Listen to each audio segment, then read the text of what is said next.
मन को शांत करें।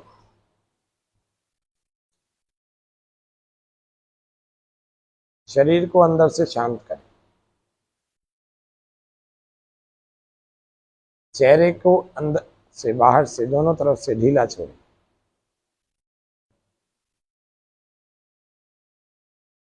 मन में प्रसन्नता रखें। गहरा लंबा श्वास भरें, इसको बाहर छोड़ दें। 3 बार ऐसा करें।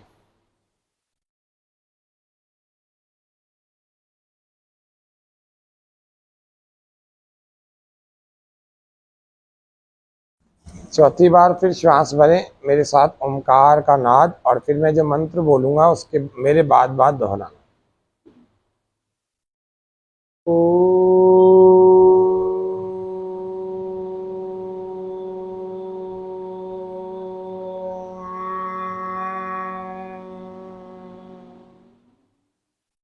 फिर से श्वास भरें।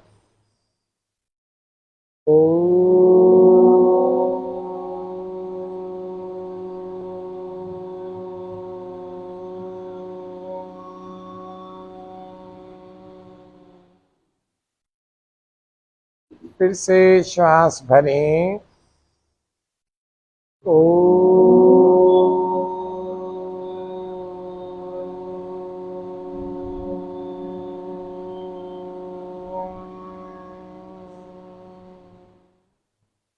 सहना भवतु सहनौ भुनक्तु सह वीर्यं करवावहै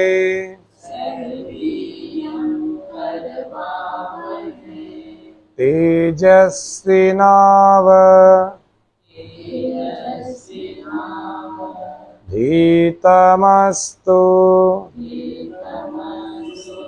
मा विद्विषावहै।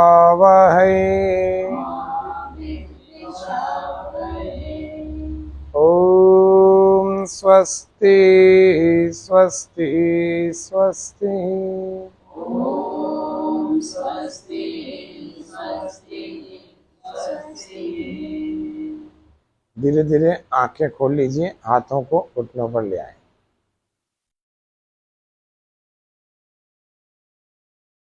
नीचे कर लेंगे हाथों को।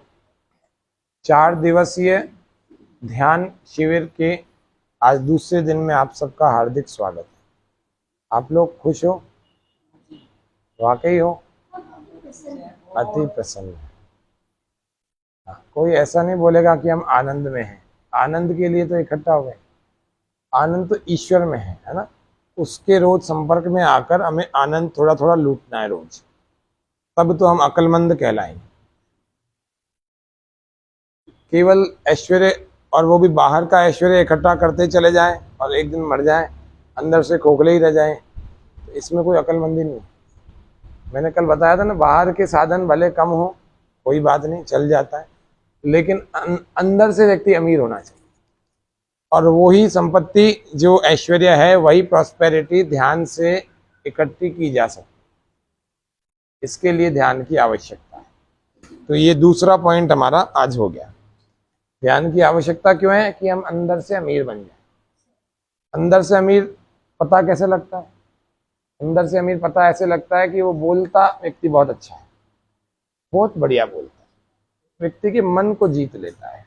एक तो होता है बनावटी बोलना, थोड़े दिन में सामने आ जाता है कि यहाँ तो बढ़िया बोल रहा है, वहां तो गालियां ही गालियां निकाल रहा है, और कल तो अच्छा बोल रहा था, आज पता नहीं उल्टा पुल्टा बोल रहा है। ये क्या है? वाणी से हम अमीर हैं, बहुत अच्छी बात है। मन के अंदर की तहों से भी हम अमीर हैं, मतलब मन में कोई बुराई नहीं है, गंदी बात नहीं है। इसके लिए आवश्यकता है मन को साफ करना, है ना, और वाणी को साफ करना। केवल साफ करना नहीं, दोनों को पवित्र करने की बात करना।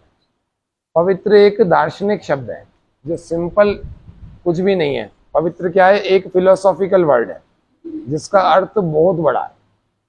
शब्द सुना ना, पवित्र।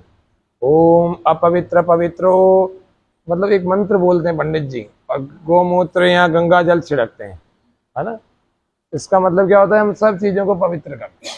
एक तो है शुद्ध और एक है साफ, और दूसरा सबसे बड़ा शब्द है इसमें पवित्र। पवित्र का मतलब सब चीजों की पवित्रता, और ऐसी पवित्रता जो परमात्मा के अंदर है। देखो, प्रकृति में बहुत कम गुण कर्म स्वभाव होते हैं, क्योंकि वो चीज क्या है, जड़ है, इसमें कॉन्शियसनेस नहीं है, खाली सत है। कल सत, चित्त और आनंद बताया था। संसार में कितनी चीजें होती है, 3 होती हैं। पहला ईश्वर, दूसरा जीवात्मा या आत्मा, तीसरी प्रकृति। ठीक है, तो सत चित्त आनंद के हिसाब से पूरी टेबल बना के बताया था। तो सत किस किस में होता है, सत का मतलब क्या होता है, होना, एग्जिस्टेंस जो है वो क्या है, सत है। तो वो प्रकृति भी है, दिख रहा है, पहाड़, झीलें, समुद्र, बिस्तर, शरीर, ये सब प्रकृति से बना हुआ है। दूसरा, आत्मा भी है कि नहीं है, तभी ये चल रहा है सब, है ना। और परमात्मा भी है। तो सत तो तीनों में हो गया, प्रकृति में भी। प्रकृति देखो, पहली सीढ़ी समझ लेते हैं ना, ऐसे समझ में आ जाएगा। दूसरी सीढ़ी आत्मा, तीसरी सीढ़ी परमात्मा। तो प्रकृति के साथ सत जुड़ा हुआ है कि नहीं जुड़ा हुआ है, आत्मा के साथ भी जुड़ा हुआ है और परमात्मा के साथ, क्योंकि कॉन्सेप्चुअल जो है ना, ये इंफॉर्मेशन होनी चाहिए अपने को। ये नहीं है, कॉन्सेप्ट नहीं क्लियर है, तो फिर कभी ध्यान में आप करोगे क्या, खाली आंखें बंद करके कोशिश करोगे, एक दिन बोर होके छोड़ दोगे।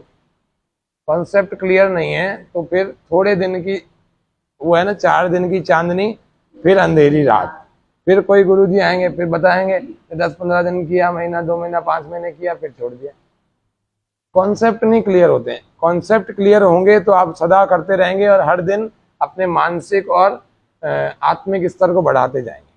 संपत्तियां 3 प्रकार से हमारे पास होनी चाहिए। एक होती है शारीरिक संपत्ति, एक होती है मानसिक संपत्ति, एक होती है आत्मिक संपत्ति।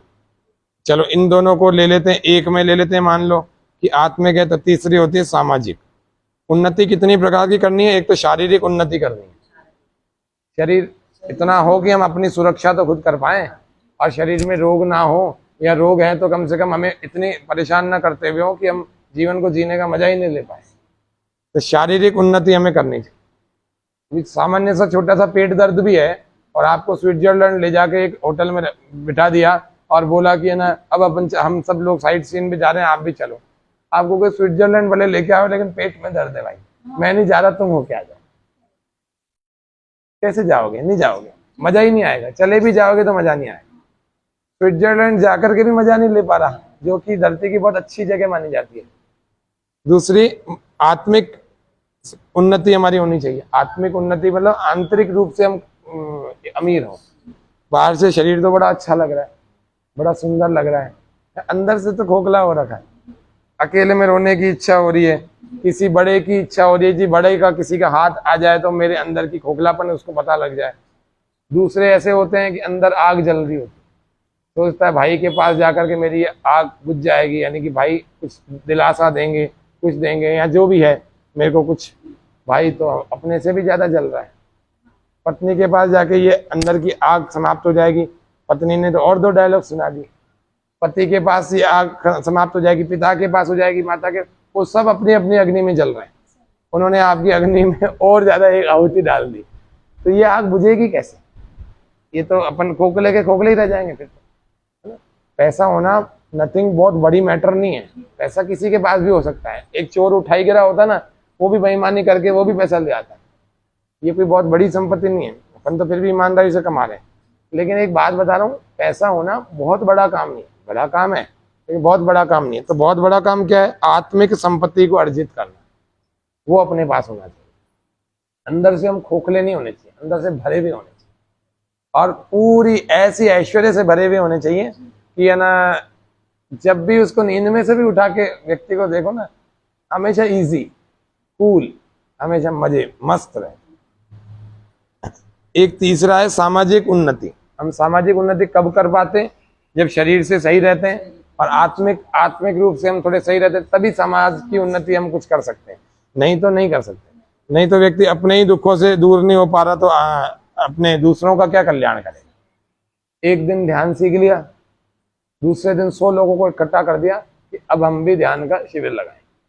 एक बार टेक्निक आ गई थी, ठीक है ना, 10 दिन सीख लिया जी, आत्म साक्षात्कार तक पहुंचे ही नहीं। असंप्रज्ञात समाधि में लगा, संप्रज्ञात तो बात की बात है, लेकिन मन में लग गया यार ये टेक्निक बढ़िया है, वहां तो मैं तो आवाज दूंगा और 50 लोग आ जाएंगे, 50 लोगों को ध्यान सिखा देंगे।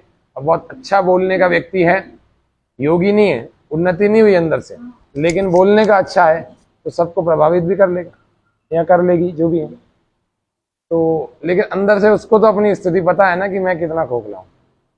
तो ऐसे अपने आप को ठगने वाले भी लोग मिलेंगे, बहुत सारे मिलेंगे, कुछ भी नहीं है, चमक धमक। और आजकल तो बहुत सारे लोग ऐसे हैं 5, 7, 10, 15 मालाएं पहन लेंगे और एक ऑरेंज कलर का वो पहन लेंगे और कुछ दाढ़ी या चोटी या बड़े से बाल कर लेंगे और बस इस तरह से देखेंगे कि बस मैं, और बोलने के बड़े चतुर होते हैं और तिलक और 2-4 छापे लगा देंगे, एक 5, 7, 2-3 रुद्राक्षों की मालाएं पहन लेंगे, अंदर से कुछ भी नहीं जानते, शास्त्र भी नहीं पढ़े हुए हैं, लेकिन बोलने के बड़े चतुर हैं।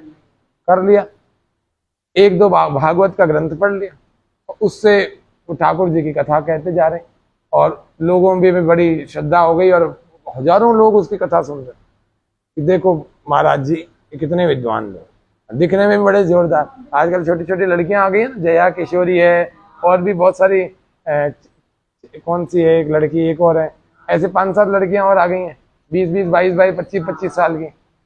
मैं उनकी बुराई नहीं कर रहा, मैं ये कह रहा हूँ उस विषय को पहले जान के तो आओ भाई, बिना जाने खाली अच्छा बोलना पर्याप्त नहीं है।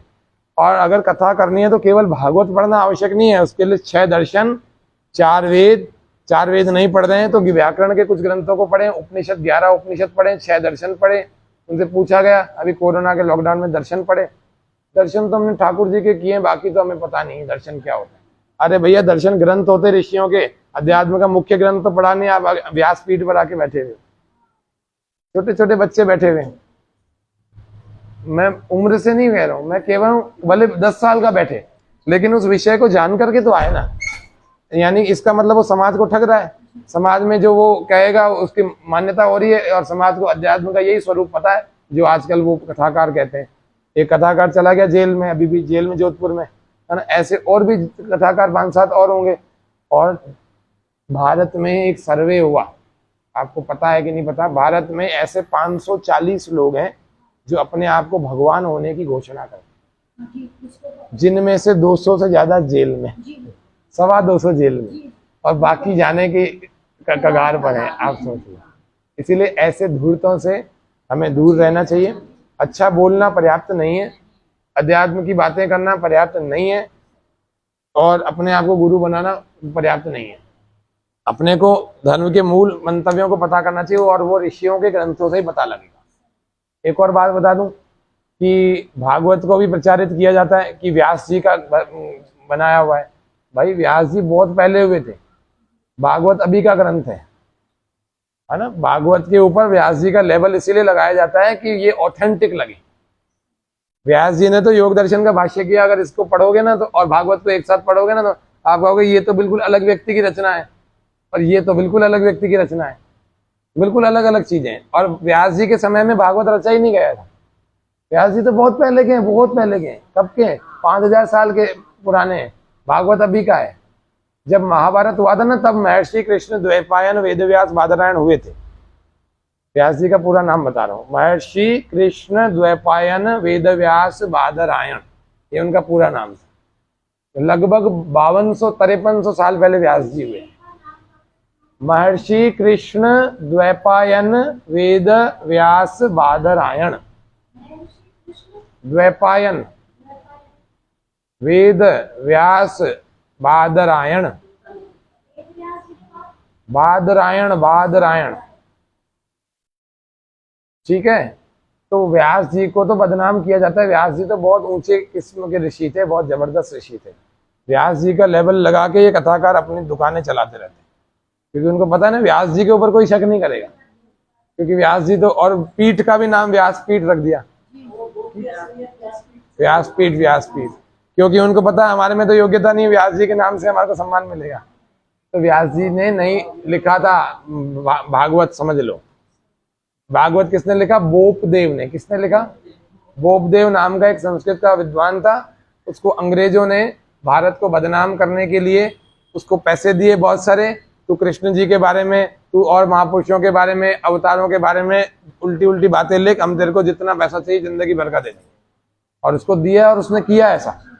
पुराणों में भी मिलावट कर दी उसने, मनुस्मृति में भी मिलावट कर दी। कुछ मैक्स मूलर जैसे विद्वान थे, रॉथ, फिल्सन, मैक्स मूलर, है ना, और एक जिससे बर्गर खाते हैं ना, क्या है, मैकडोनल्ड, ये सारे विदेशों के विद्वान थे जो संस्कृत जानते थे। इन्होंने अपने भारत के ग्रंथों में मिलावटें कर दी, है ना। राम जी ने कभी भी हिरण को नहीं मारा था, ठीक है, वो अलंकारिक घटना है। राम जी ने कभी भी धोबी के कहने से अपनी है ना पत्नी का त्याग नहीं किया था। हाँ, ये मिलावट है। रामायण में कितने श्लोक हैं? 24,000। कितने? और रामायण आप ढूंढने जाओगे 1,00,000 श्लोकों वाली मिलेगी। आप सोचो मिलावट कितनी ज्यादा हुई है, कितनी ज्यादा। इतिहास के ग्रंथों को भी नहीं छोड़ा, 2 ही तो ग्रंथ है, रामायण और महाभारत, उसको भी नहीं छोड़ा। वेद व्यास जी का रचा हुआ ग्रंथ एक है जिसका नाम है महाभारत। ये क्या नाम है? भागवत वेद व्यास जी का नहीं है। भागवत पढ़ने से पुण्य नहीं मिलता, ये समझ लो। योग दर्शन से, महाभारत से, इन ग्रंथों को पढ़ना चाहिए जिससे हमारी बुद्धि खुले। ये सारे तो बुद्धि को बिठा देते हैं, भगवान की लीला कर करके, नचा नचा करके सबको पागल बना देते हैं। मैं आपको, मेरी बात का बुरा मत मानना, कहीं आप दिल में गांठ बना लो। मैं ये कह रहा हूँ जो वास्तविक बात है उसको स्वीकार करना चाहिए। मनुष्य की बुद्धि, छोटा सा तो जीवन है भैया, उसको क्यों अपन उल्टी बातों में लगा रहे हैं। नाचने में किसको मजा नहीं आता? अभी नीचे ढोल मंगाओ, सबको मजा आएगा। उस दिन भी आया था, उस समय मैं आपको दर्शन की बात बन जाता, समझ सकते थे क्या? नाचने में किसी को कुछ नहीं समझ में आता। और महिलाएं क्या भावना प्रधान होती है, और पुरुष जो है ना बुद्धि प्रधान होते हैं। पुरुष शक प्रधान भी होते हैं, जहाँ शक नहीं करना हो वहां भी करेंगे, और महिलाएं जहाँ शक करना होगा वहां भी नहीं करेंगी। मान लेती है। ज्यादातर बता रहा हूँ, कुछ को छोड़ दो, एक्सेप्शनल केसेस की बात नहीं कर। ऐसे पुरुषों में भी कुछ एक्सेप्शनल केसेस को छोड़ दो। कुछ पुरुष अच्छे धार्मिक होते हैं, कुछ महिलाएं अच्छी धार्मिक होती हैं, लेकिन ज्यादातर धर्म के नाम पर आजकल जो परोसा जा रहा है ना, वो धर्म नहीं है। अच्छा एक बात बताओ, दुनिया में पाप बढ़ रहा है कि नहीं बढ़ रहा है? हर दिन बढ़ रहा है। और धार्मिक आयोजन बढ़ रहे हैं कि नहीं बढ़ रहे हैं? बहुत ज्यादा हो रहे हैं। पाप से भी ज्यादा धार्मिक आयोजन हो रहे हैं। तो उस हिसाब से तो पाप घट जाना चाहिए था, लेकिन नहीं घट रहा। इसका मतलब धार्मिक आयोजन में कोई कमी है। यहाँ तो धर्म की कथा नहीं की जा रही है। लाखों रुपए के पंडाल लगते हैं, और 1-1 करोड़ के पंडाल लगते हैं। हाँ, जाने का टाइम था, उनका समाप्त हो गया और लोगों को प्रसाद शिव पूरा। मैंने बोला भाई क्या हुआ? बहुत अच्छा डांस किया फलानी ने, मतलब सिर्फ डांस का स्टेप था। मैंने कहा अच्छा भाई मेरे को देर होगी। तो ऐसा है, जब हमारे भारत का धर्म घटने लगा, इस बात को ध्यान से समझ लो, क्योंकि ध्यान को समझने के लिए अपने ऋषियों के ग्रंथों को समझना पड़ेगा। जब तक आप अपने कमरे की सफाई नहीं करोगे, तब तक अगरबत्ती जलाने या दीपक जलाने या हवन करने का मतलब है क्या? मैं किसी के घर में जाता हूँ ना, वो कहते हैं, बोले पंडित जी आप कब आओगे? मैंने कहा 8 बजे। बोले अच्छा हम 7 बजे तैयार, सब पूरे कर की सफाई करके मस्त बढ़िया रखेंगे। अब वो मैं जाऊँ, उसके बाद पंडित जी झाड़ू की क्या जरूरत है, आप तो यही हवन कर दो। झाड़ू लगाने की जरूरत क्या है? कचरा है। अगर ऐसा बोले तो मैं करूंगा, या उनको मजा आएगा क्या? बैठ भी नहीं पाएंगे, यज्ञ कुंड कहाँ रखेंगे, मैं कहाँ बैठूंगा, मेरे को मजा नहीं आएगा। मैं कहूंगा रहने दो जी, आप घर में सफाई नहीं कर। जब तक मन में आए हुए कचरे की सफाई नहीं करेंगे, तब तक कोई अच्छी चीज भरने का मतलब है? और हो सकता है क्या फिर? अच्छा भर भी दी जाए तो अच्छी चीज का कोई मतलब है क्या? आपके पानी के टैंक में कुत्ता गिर गया, ठीक है, और वो मर गया। 15-20 मिनट छटपटाया होगा, किसी ने निकाला नहीं और मर गया। और उसमें से 2-3 दिन में सड़ांध की बदबू आने लग गई, जोरदार सड़ांध हो गई। और आप ढूंढ रहे हो 2-3-4 दिन तक तो ढूंढ ही रहे। फिर पता लगा ये तो अपने घर में ऐसे ही आ रही है, इधर उधर सब जगह देख लिया, लेकिन वो समझ में ये आया, अरे यार अपने ही टैंक में कुत्ता गिर गया। और देखो तो पूरा भयंकर सड़ाव। अब आप क्या सोचोगे, इसमें और पानी डाल दो खत्म हो जाएगा, ऐसा होगा? अरे बल्कि और पानी खराब हो जाएगा, और उसका इलाज ही नहीं होगा। कुछ नहीं जी, आप तो 2 इत्र की बोतलें मंगा के डाल दो, ऐसा होगा? उसका पानी प्रयोग कर सकते हो? क्या करोगे आप? हरिजन को बुलाओगे, कर्मचारी को बुला करके उसकी सफाई कराओगे, और उसमें फिर कुछ और केमिकल्स डाल करके उसकी सफाई कराओगे, लाल दवा डालोगे, है ना, पोटेशियम परमैंगनेट, और उसके बाद भी 2-3 दिन उसको थोड़ा सूखने दोगे भाई, थोड़ा सा उसको थोड़ा धूप दिखाओगे या कुछ भी करोगे, किसी तरह से उसमें गर्मी हीट आ जाए और थोड़ा सा उसके कीटाणु वगैरह सूख जाए, किसी तरह से कुछ हीटर या कुछ मशीन लगाएंगे, किसी तरह से उसकी शुद्धि करने के लिए आप कोई भी जो भी बढ़िया से बढ़िया चीज सोच सकते हो वो करोगे। फिर उसमें आप 1-2 बार पानी डालोगे, फिर उसको खाली करोगे, और फिर 10-15 दिन तक तो उसमें से पीने का पानी भी नहीं पियोगे। और मेरे हिसाब से 2-4 साल तो याद आती रहती है, इसी में कुत्ता गिरा था, याद आएगी ना। नहीं, मैं कह रहा हूँ अगर अपने घर में ऐसा हो जाए, यहाँ नहीं गिरा था, मैं कह रहा हूँ 2-4 साल तक भी याद आती रहेगी, इसका पानी कैसे पीऊं, इसके पानी पीने के लिए तो अलग ही टैंक लगा दो, इसका नहीं पीऊंगा क्योंकि इसमें तो कुत्ता मर गया था, होगा ना, ये सामान्य सी बात है। तो ये जब शरीर के साथ हो रहा है भैया, ये जो मरण धर्म है, थोड़े दिन में मर भी जाएगा, कोई बहुत किसी ने ठेका थोड़ी लिखवा रखा, अभी जाते में निकल जाए, कोई बहुत बड़ा काम थोड़ी है। असावधानी है, इधर उधर देख के चल रहे हैं हाईवे पर और ट्रक आ गया और कुचल गया, इसको क्या कर सकते हैं, या ऐसा अंग भंग कर दिया कि जिंदगी भर अस्पताल में ही रह गए, फिर क्या करोगे। जब मरण धर्म शरीर के साथ में इतना सावधानी रखते हैं, जो अभी टैंक का उदाहरण बताया, तो फिर भैया मन जो जन्म जन्मांतर तक साथ चलता है, उसमें कचरा भर के हम अपनी आत्मिक उन्नति कैसे कर सकते हैं, नहीं कर सकते ना। तो उसमें, और ऐसे ही बुद्धि तत्व है, उसमें भी कचरा भर के नहीं कर सकते। तो अपने को बहुत सारी कोई कथाओं के आयोजनों को इधर उधर सुनने की कोई आवश्यकता ही नहीं, क्योंकि आप सुनोगे तो मन में आएगा तो वही चीज करने की इच्छा होगी। कृष्ण जी को आपने वहां छलिया देख लिया तो छलिया ही बात आएगी मन में, चोर देख लिया, उठाई गिरा देख लिया, महिलाओं को स्नान करते हुए उनके कपड़े चुराते हुए देख लिया, रास रचाने वाला देख लिया, और 16,108 रानियों का पति देख लिया, तो भैया कृष्ण जी तो ऐसे ही आ गए। अब आपका बेटा अगर अपनी बढ़िया सी गाड़ी पर 2 लड़कियों को पीछे बिठा करके और उनके साथ रास रचा रहा था, आप उसको मना करके दिखा दो, कर सकते हो? वो कहेगा मैं तो कृष्ण जी के कदम पर चल रहा हूँ, अभी तो 15,998 और लाऊंगा। आप होते कौन हो मना करने वाले? बता के दिखा दो। क्योंकि कथाकारों से सवाल पूछो ना, वो पता है क्या बोलते, वो कहते हैं भगवान की लीला है जी, इसमें सवाल मत करो। शास्त्र का एक वाक्य बताता हूं, तो आंखें खोलकर सुना करो कथा भी, अगर किसी का सुनने जाते हो प्रश्न किया करो। मैं तो सबको मेरे हर सत्र में प्रश्न करने का खूब अवसर देता हूं और उसका संतुष्टि वाला जवाब भी देता हूं, क्योंकि शास्त्र जो पढ़ा हुआ है ना वही बता सकता है, बाकी तो कथाकार नहीं बता सकते। वो तो आपको वो क्या एक गीता का वाक्य बोलेंगे, है ना, क्या बोलेंगे, संशयी आत्मा विनश्यति, धर्म में सवाल मत कर बच्चा, तेरा विनाश हो जाएगा। धर्म में सवाल मत करो, वो चुप हो जाएगा। धर्म अध्यात्म में शंका नहीं करते। अरे भैया शंका पहले उसके निवारण तो करो, बार बार वो करे ना, तब जाकर के कुछ होगा।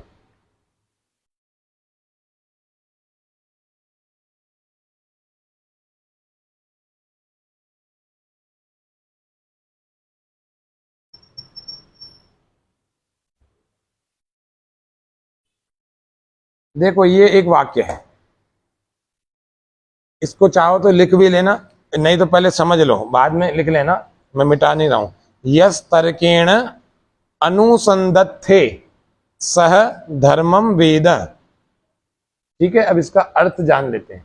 यस यानी यह, जो व्यक्ति, तर्केण यानी तर्क के द्वारा, बुद्धि के द्वारा, बात प्रश्न और उत्तर के द्वारा, अनुसंधते खोज करता है, अनुसंधान करता है, सह यानी वह, कौन सा व्यक्ति, जो व्यक्ति तर्क के बुद्धि के द्वारा अनुसंधान यानी खोज करता है, वह धर्मम वेद, वेद यानी जान जाता है धर्म को। किसको जान जाता है? वो धर्म को जान जाता है।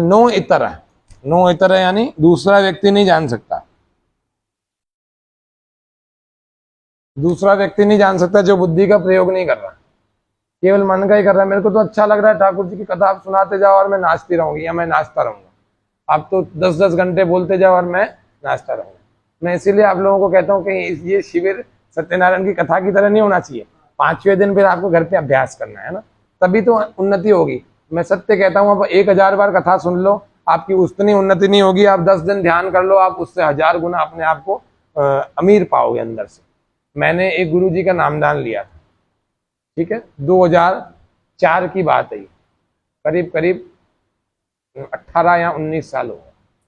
उन गुरुजी के नामदान से उन्होंने 5 शब्द कान में बोले थे और उन्होंने कहा था कि रोज आप इसको जाप करना है, और ये बताने नहीं है किसी को, गुरुजी के नामदान को बताते नहीं है। तो मैंने भी ले आया, माता जी ने, मैंने, दोनों ने। उस दिन मांस अंडा सब छोड़ दिया, 20-1 साल पहले सब छोड़ा हुआ है लगभग। पहले भी कोई ऐसे नहीं खाते थे, साल में 1 आध बार खा लेते थे, तो नहीं के बराबर ही खाते थे, तो हमने छोड़ ही दिया और इसमें कोई मज़ा स्वाद आता नहीं था। तो फिर हमने सोचा इसको, पर्दे को बंद कर दो तो कि धूप नहीं आए। हमने सोचा जब इसमें खराब चीज़ों में मज़ा ही नहीं आ रहा तो फिर इसको छोड़ देना ज़्यादा ठीक है। तो ये है इसका मतलब, समझ गए। अब इसको ये मैं ऐसे समझा रहा हूँ, एक गुरुजी का नामदान लिया था और उसको मैंने रोज पूरे ईमानदारी से, यानी कि आज से 20 साल पहले मैं, 18 साल पहले मैं 16 साल की उम्र का था। 16 साल हो गया ना 2004 में। तो 16 साल की उम्र में व्यक्ति कितना गंभीर होता है, जो उसको चीज़ बता दी जाती है एकदम से फिर करना शुरू कर देता है। और मैं तो बचपन से क्यूरियोसिटी वाला हूँ कि धर्म को जानना चाहिए। सोमवार को शिव जी के मंदिर में, मंगलवार को हनुमान जी के मंदिर में, सोचता था कि कौन सा देवता सही है, कौन सा अपनी सुनता है। उस माता जी ने कहा बोले तो 7 दिन है तो 7 दिन जाएगा क्या? मैं कहा 7 दिन जाऊंगा, अपने को तो धर्म को जानना है। धर्म को जानने के लिए 7 दिन अलग अलग देवताओं के जाता, काम भी करता, कमाता भी था 14 साल की उम्र में, और देवताओं के भी शाम की आरती में जाता था।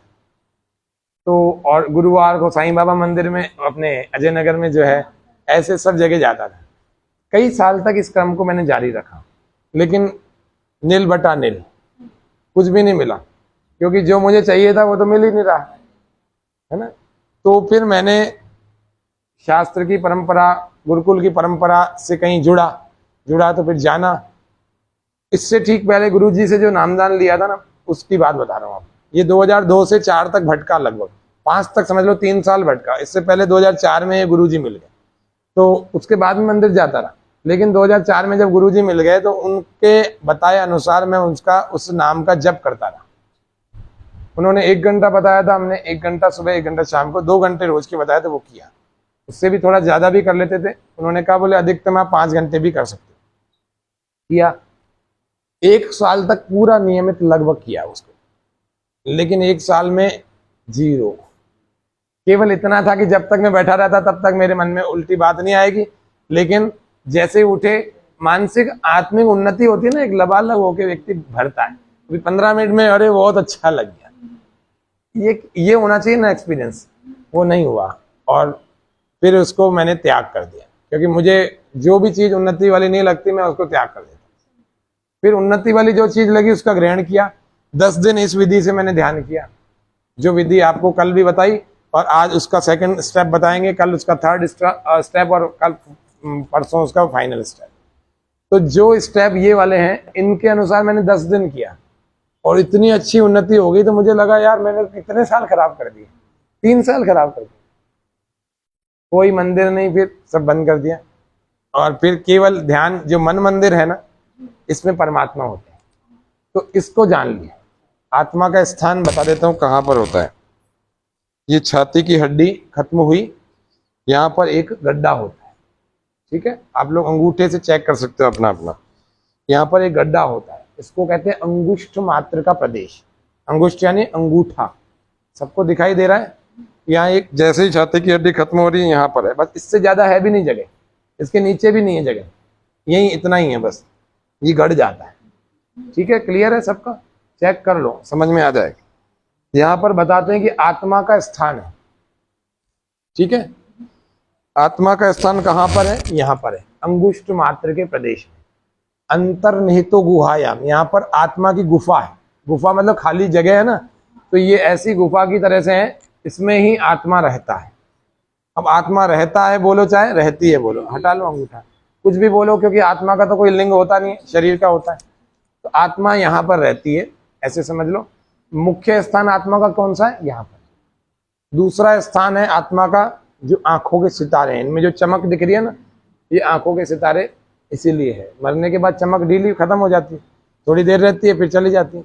मरने वाले की अब आंखें खुली किसी की रह जाए, मान लो आंखों से प्राण निकले हो किसी के, अलग अलग जगहों से प्राण निकलते ना, किसी के मुंह से निकलते हैं, मुंह खुला रह जाता है, नाक से निकलते हैं तो नाक के छिद्र थोड़े बड़े दिखते हैं, कान का पता ही नहीं लगता, आंखों से निकलते हैं तो आंखें खुली रह जाती है, किसी के मलमूत्र के द्वार से निकलते हैं तो पैंट खराब हो रखी होती है या शरीर खराब हो रखा होता है। ऐसे अलग अलग स्थानों से प्राण निकला करते हैं। योगी के प्राण सहस्त्रार चक्र से यहाँ से निकलने चाहिए, है ना, जो कि कोई द्वार नहीं है लेकिन सूक्ष्म रूप से तो द्वार है। हाँ ठीक है, क्लियर है। योगी के प्राण उसकी इच्छा से निकलने चाहिए। मृत्यु ठीक ठीक होती है अपनी इच्छा से होने वाली।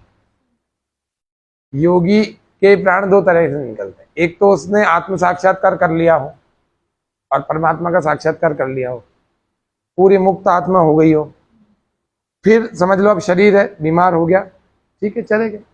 एक तो योगी ऐसे भी मरता है, लेकिन उससे पहले उसने समाधि तो लगा दी, समाधि लगा दी तो भैया मोक्ष में ही जाना है। और दूसरा ऐसा है कि योगी को ही गोली से मार दिया, है ना, भाई योगी ने आत्म साक्षात्कार कर दिया, योगी को गोली से मार दिया, ट्रक से कुचल दिया, ऐसे भी मृत्यु होती है। वरना आप कहोगे तो ये तो अपनी इच्छा से तो निकाला नहीं, ये तो योगी नहीं था, ऐसे नहीं होता ना। योगी दुर्घटना में भी मर सकता है, योगी भूकंप में भी मर सकता है, बस पलटने से भी मर सकता है, कैसे भी मर सकता है उस बस में अगर योगी व्यक्ति बैठा हो ऐसा जिसने आत्म साक्षात्कार कर लिया। तीसरा, एक योगी की सामान्य मृत्यु होती है कि वो जब चाहे अपने आत्मा को अपने शरीर से प्राणों के द्वारा बाहर निकाल के और सीधा धराशायी हो। ठीक है, हाँ हाँ, यहाँ पर आत्मा का मुख्य स्थान होता है, लेकिन अब पूरी बात समझो, आत्मा पूरे शरीर में कहीं भी रह सकती है और कभी भी रह सकती है। ये जो धड़कने हैं ना, वहां पर भी कई बार उसका निवास होता है, तो ज्यादा धक धक धक धक हो जाता है कई बार, है ना। एक यहाँ, दूसरा स्थान यहाँ पर, तीसरा पूरा शरीर। अब बताओ आपका क्या?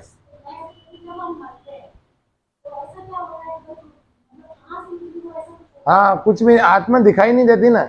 आत्मा के लिए उपनिषदकार एक वाक्य बोलते हैं कि बालाग्र का एक उदाहरण देते हैं। अपना एक भाल लो, है ना, उसका एक कोना, बिल्कुल एक साइड का एक टुकड़ा अलग कर लो। अब इसके 1,000 हिस्से कर लो, कितना बारीक हो गया, बहुत बारीक हो गया, माइक्रोस्कोप से देखना पड़ेगा। बोले फिर अब उसका भी एक हिस्सा करो। पहले तो बोल रहे हैं एक बाल का एक टुकड़ा लो, बिल्कुल साइड का, और उसके 100 हिस्से कर लो। कितने? 100।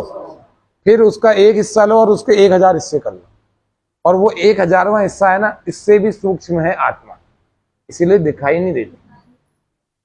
इतने प्रदेश में जरूर रहती है लेकिन वो दिखाई नहीं देती, क्योंकि वो बिल्कुल बारीक है ना।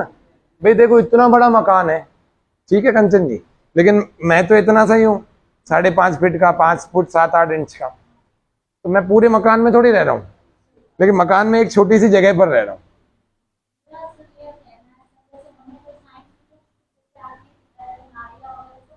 हाँ हाँ हाँ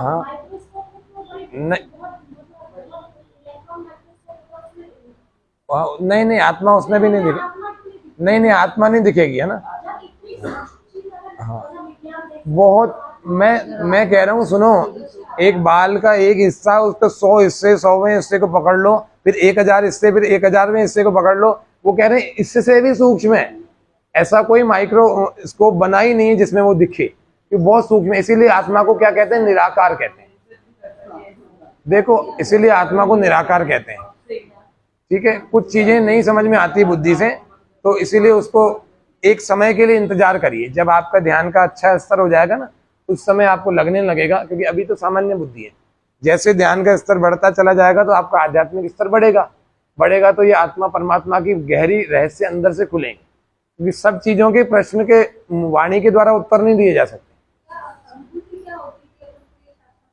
हाँ, बताएंगे ना, अभी आज कल परसों बताएंगे ना, आत्मा की अनुभूति होने के क्या होते हैं साक्षात्कार। शिविर इसीलिए लगाया अपन ने ना। तो यस तर्केण अनुसंधते स धर्मम वेद है। अभी मैं इससे पहले किसकी बात कर रहा था? गुरु जी के नामदान की।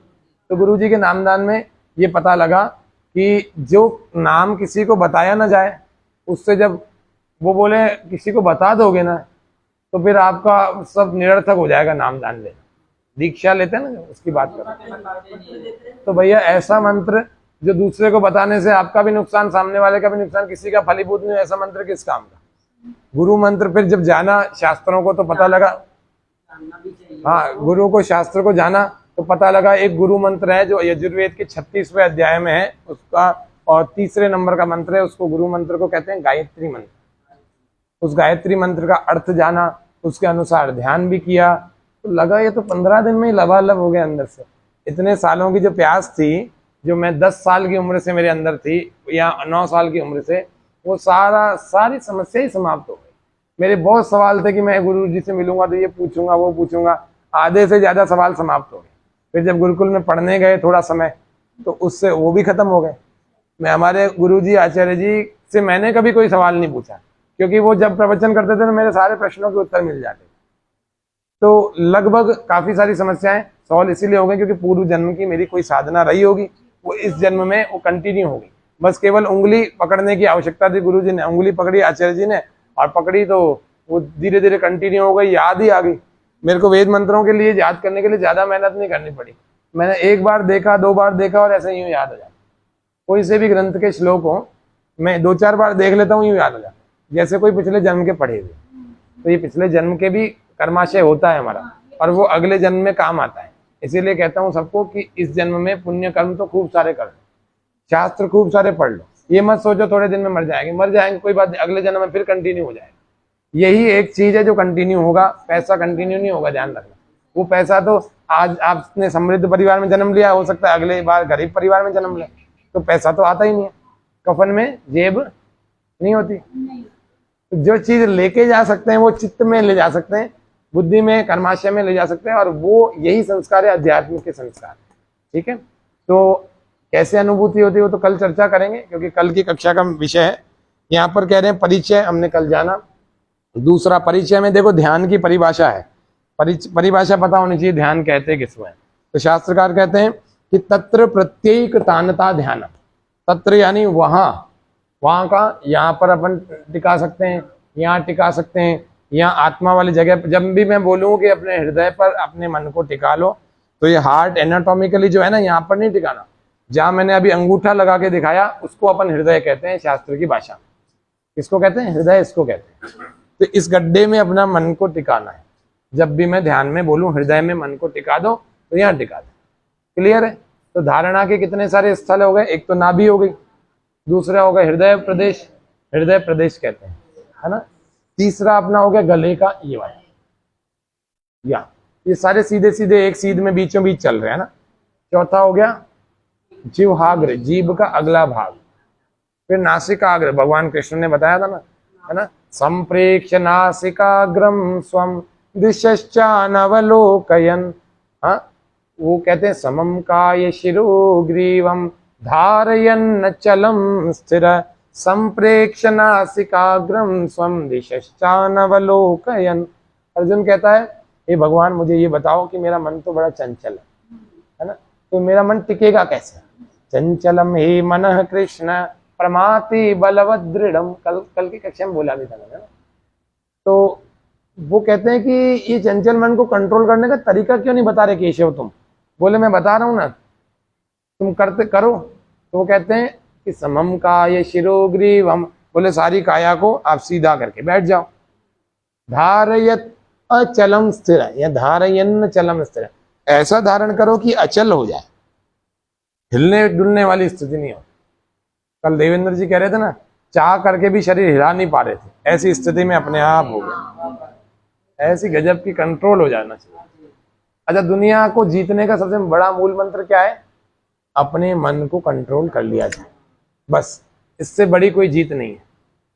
ठीक है, तो फिर अपने जीभ पर कंट्रोल हो जाएगा, अपने पेट पर हो जाएगा, सब पर हो जाएगा। और फिर किसी और पर कंट्रोल करना चाहे, बोलते हैं ना बच्चे हमारे कंट्रोल में नहीं है, तो पहले अपने मन पर कंट्रोल किया जाए, अपने ऊपर डिसिप्लिन, अपने ऊपर कंट्रोल किया जाए, और फिर किसी को भी कंट्रोल कर सकते। दुनिया के प्रधानमंत्री को भी कर सकते हो, भारत के प्रधानमंत्री, लेकिन अपने मन को जीता हुआ होना चाहिए उस व्यक्ति।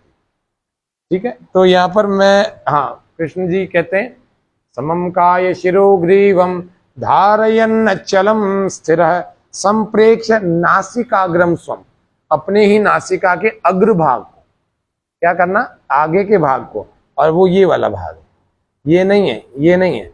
संप्रेक्ष बोले घूरना है, संप्रेक्ष यानी घूरते हैं, है ना, ऐसे ऐसे नहीं, ऐसे घूरोगे तो सिर में दर्द हो जाएगा, ऐसे घूरेंगे तो महंगे भी लगेंगे और सिर में भी दर्द हो जाएगा।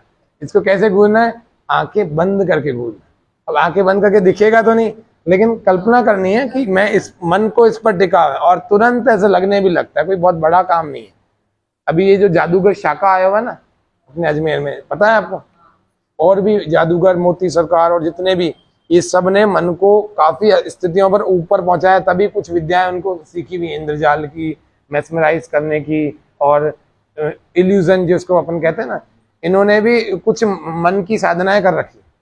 मतलब जब जादूगर, बड़ा जादूगर होता है ना, उसको महीना, 2 महीना, 3 महीने उसके गुरुजी मन की साधनाएं कराते हैं कि प्राणों पर कैसे नियंत्रण करना है, शरीर को कैसे हल्का बनाना है। कुछ तो सफाई यहाँ होती है, लगभग सारी हाथ की सफाई होती है, लेकिन हाथ की सफाई भी जिसका मन पर दूसरे लोगों से ज्यादा कंट्रोल होता है ना, वही दूसरों को मैस्मराइज कर सकता है, वही दूसरों पर अपना प्रभाव जमा सकता है। वरना इतनी बार शो देखा है, फिर भी आपकी इच्छा होती है कि नहीं होती कि जादूगर के शो देखें? कोई सारे जादूगर नया शो नहीं दिखाते, ध्यान रखना। लगभग 80% जादू के शो कॉमन होते हैं जो सारे जादूगर करते हैं, फिर भी आप हर बार देखते हैं और हर बार अच्छा लगता है। देखा कभी जादू का शो आप लोगों ने? कभी नहीं देखा। कभी टीवी में या पर्दे पर, या तो हर बार अच्छा ही लगता है ना।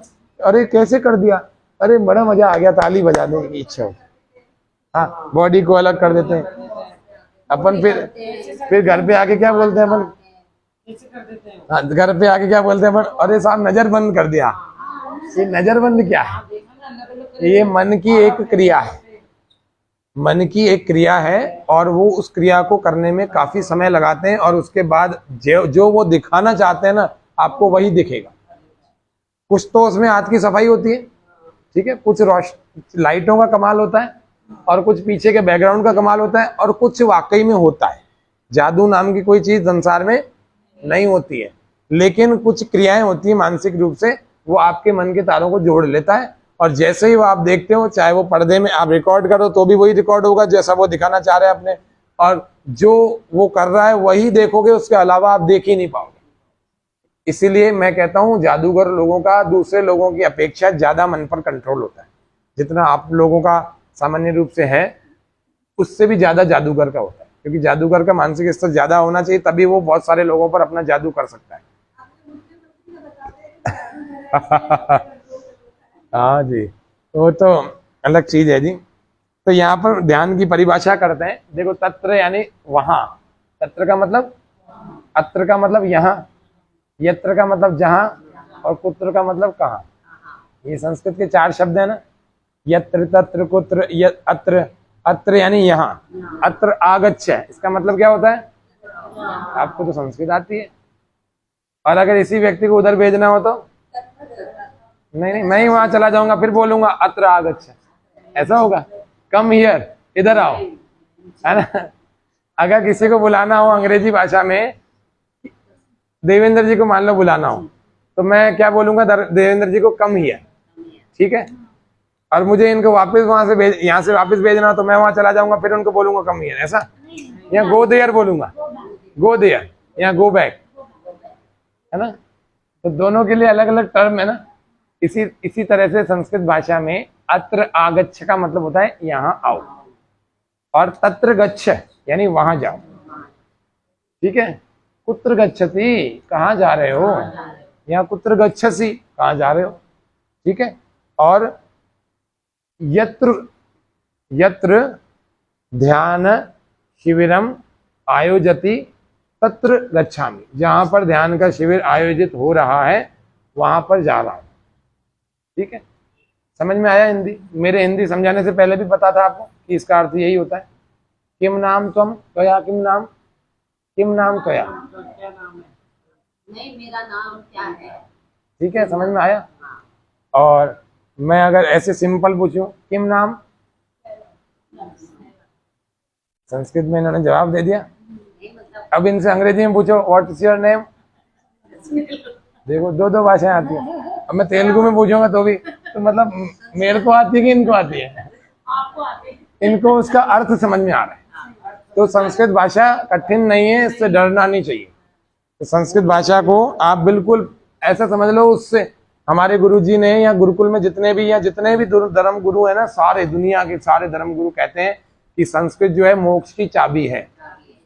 भैया संस्कृत जान लो, समझ लो, दुनिया की सबसे जो काम की बातें हैं वो संस्कृत में ही लिखी हुई। सबसे सरल भाषा है संस्कृत। सबसे संस्कृत भाषा अतीव सरलम सुंदरम भाषा भवती। कंप्यूटर बनाना ना, सारी लैंग्वेजेस को लिया लेकिन सबको से रिजेक्ट कर दिया। पूछो क्यों? हाँ, पाइथन अंग्रेजी को लिया, अंग्रेजी में बोला TO2, तो उसने बोला TO2, फिर वो अंग्रेजी में बोला है ना TO2 का बोला वो TO2, फिर बोला जियो गो तो वो बोलता जियो गो। उसको समझ में ही नहीं आई। पाइथागोरस, हाँ, जैस हाँ, इसीलिए संस्कृत भाषा में कहा जाता है कि जैसा जैसा लिखा जाता है ना वैसा ही बोला जाता है, जैसा लिखा जाता है वैसा बोला जाता है, वैसा ही पढ़ा जाता है। इसीलिए संस्कृत भाषा अपने आप में विशेष भाषा और है जी। हाँ, बुलाओ, सीखो संस्कृत की कभी कक्षा लगाएंगे 3 महीने तक, रोज आधा घंटा पौन घंटा ऑनलाइन सिखाएंगे आपको, आप उसको अटेंड करो। ऑफलाइन तो संभव नहीं हो पाएगा, ऑनलाइन जो भी मैं तो लगाता हूँ, देखो हर साल लगाता हूँ, इस बार इन लोगों को भी शामिल करेंगे। ये 2 लोगों को संस्कृत अगर सीखनी है तो उस ऑनलाइन कक्षा को अटेंड करना। हफ्ते में 3 कक्षाएं लगाते हैं, है ना, आधे आधे पौन घंटे की। तो बहुत आसान है, कोई लंबा चौड़ा काम नहीं है। आप 1 महीने में संस्कृत के सामान्य वाक्य बोलने लगोगे। पुत्र गच्छति, तो ऐसे नहीं आता, तो सीखोगे तो आ जाएगा। ठीक है, तो यहाँ पर थोड़ा सा जानते हैं कि आवश्यकता परिभाषा क्या है। तत्र प्रत्येक तानता ध्यानम, पहली 2 परिभाषा लिखी है मैंने खाली। तत्र यानी वहां, जहां पर भी आपको बताया वहां। एक ये नासिकाग्र हो गया, फिर कहते हैं यहाँ पर अभी नासिकाग्रम स्वम दिशश्चानवलोकयन, कृष्ण जी ने बता दिया कि तू अपनी नाक पर सबसे पहले मन को टिका, अपने आप तेरा चंचल मन शांत हो जाएगा। ठीक है, ये बात पूरी हो गई। यहाँ तत्र वाला क्लियर कर दिया। प्रत्यय, प्रत्यय का मतलब होता है ज्ञान, नॉलेज। प्रत्यय का मतलब क्या होता है? ज्ञान, नॉलेज, विषय, पर्टिकुलर सब्जेक्ट। जो एक सब्जेक्ट चल रहा है, इससे बाहर की कोई चीज नहीं, एक ही सब्जेक्ट। प्रत्यय। एक तानता, एक तानता मतलब कंटिन्यूटी, कंसिस्टेंटली, लगातार, एक तार बंधी हुई। तार बंधी हुई है ना, तो आप ना रोपवे से जाते हो ना, रोपवे में 2 तारें होती है बड़ी बड़ी, और उसी पर वो रोपवे चलता है।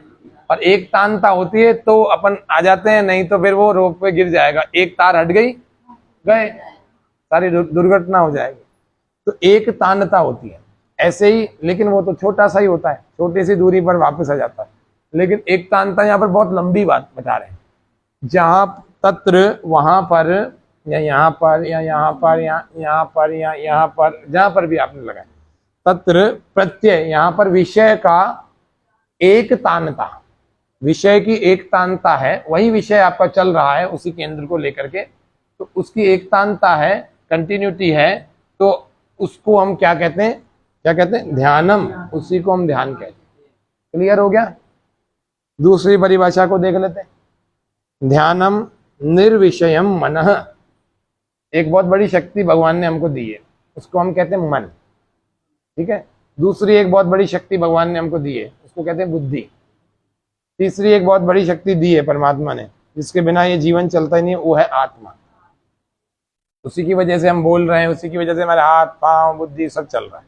आत्मा नहीं है तो मन और बुद्धि का काम है कोई? कुछ नहीं है। शरीर भी यहीं धरा रह जाता है।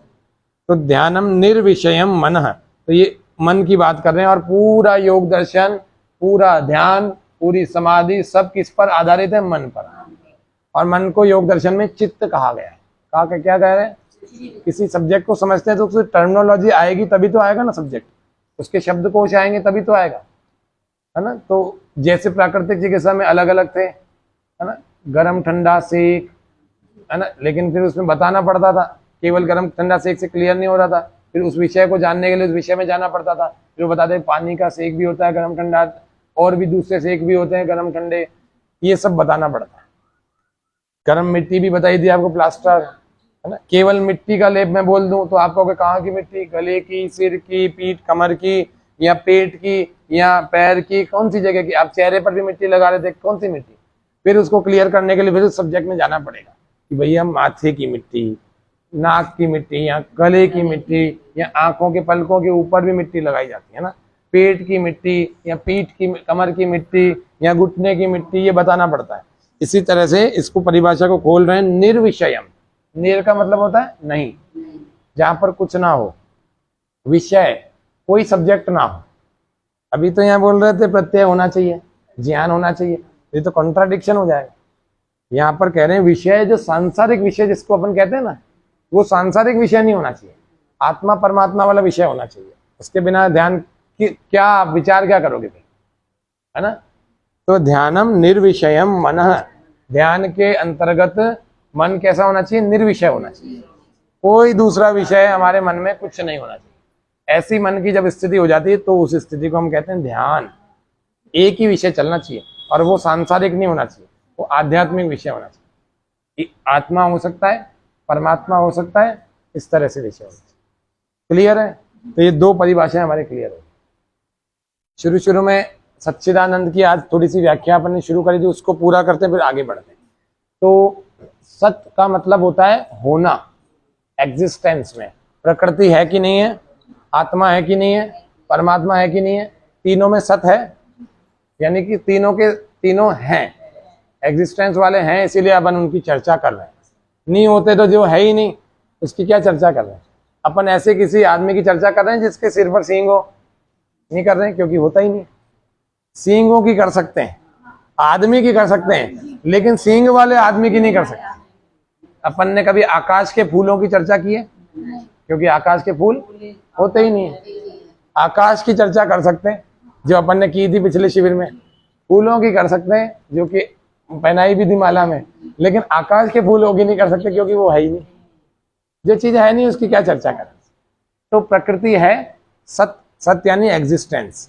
दूसरा चित्त यानी कॉन्शियसनेस, चेतना, है ना। चेतना को कहते हैं जहां पर प्रयत्न होते हैं ना। आत्मा का स्वाभाविक गुण क्या है, प्रयत्न करना। आत्मा प्रयत्न करती है। जैसे ही शरीर में भूख लगती है, आत्मा इस शरीर को प्रेरित करती है, ये उठता है, मेहनत करता है खाने के लिए, खाने की व्यवस्था है तो परोसता है, या किसी को ऑर्डर करता है, या व्यवस्था ही नहीं है तो फिर उसके लिए जुटाता है उस साधनों को, और आत्मा प्रेरित कर रही है। शरीर उसको शक्ति है, शरीर में शक्ति है ये सब करने की, आत्मा इसको प्रेरित कर रही है और जा रहा है। देखो इसमें चार चीजों को अलग अलग करके देखना, मन को, आत्मा को, शरीर को और बुद्धि को। ठीक है। ध्यान यदि सीखना है तो चार चीजों को अलग अलग करके देखना आना चाहिए। तो कितनी चीजें हो गई दीप्ति जी? चार। बोलना नाम बोलो, आप बोलो, चारों बोल दो। हाँ चलो आप, नहीं नहीं नहीं ऐसे, संगीता जी आप बोलो।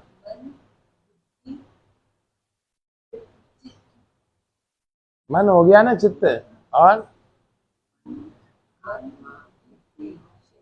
शरीर, हाँ, और आत्मा हो गया।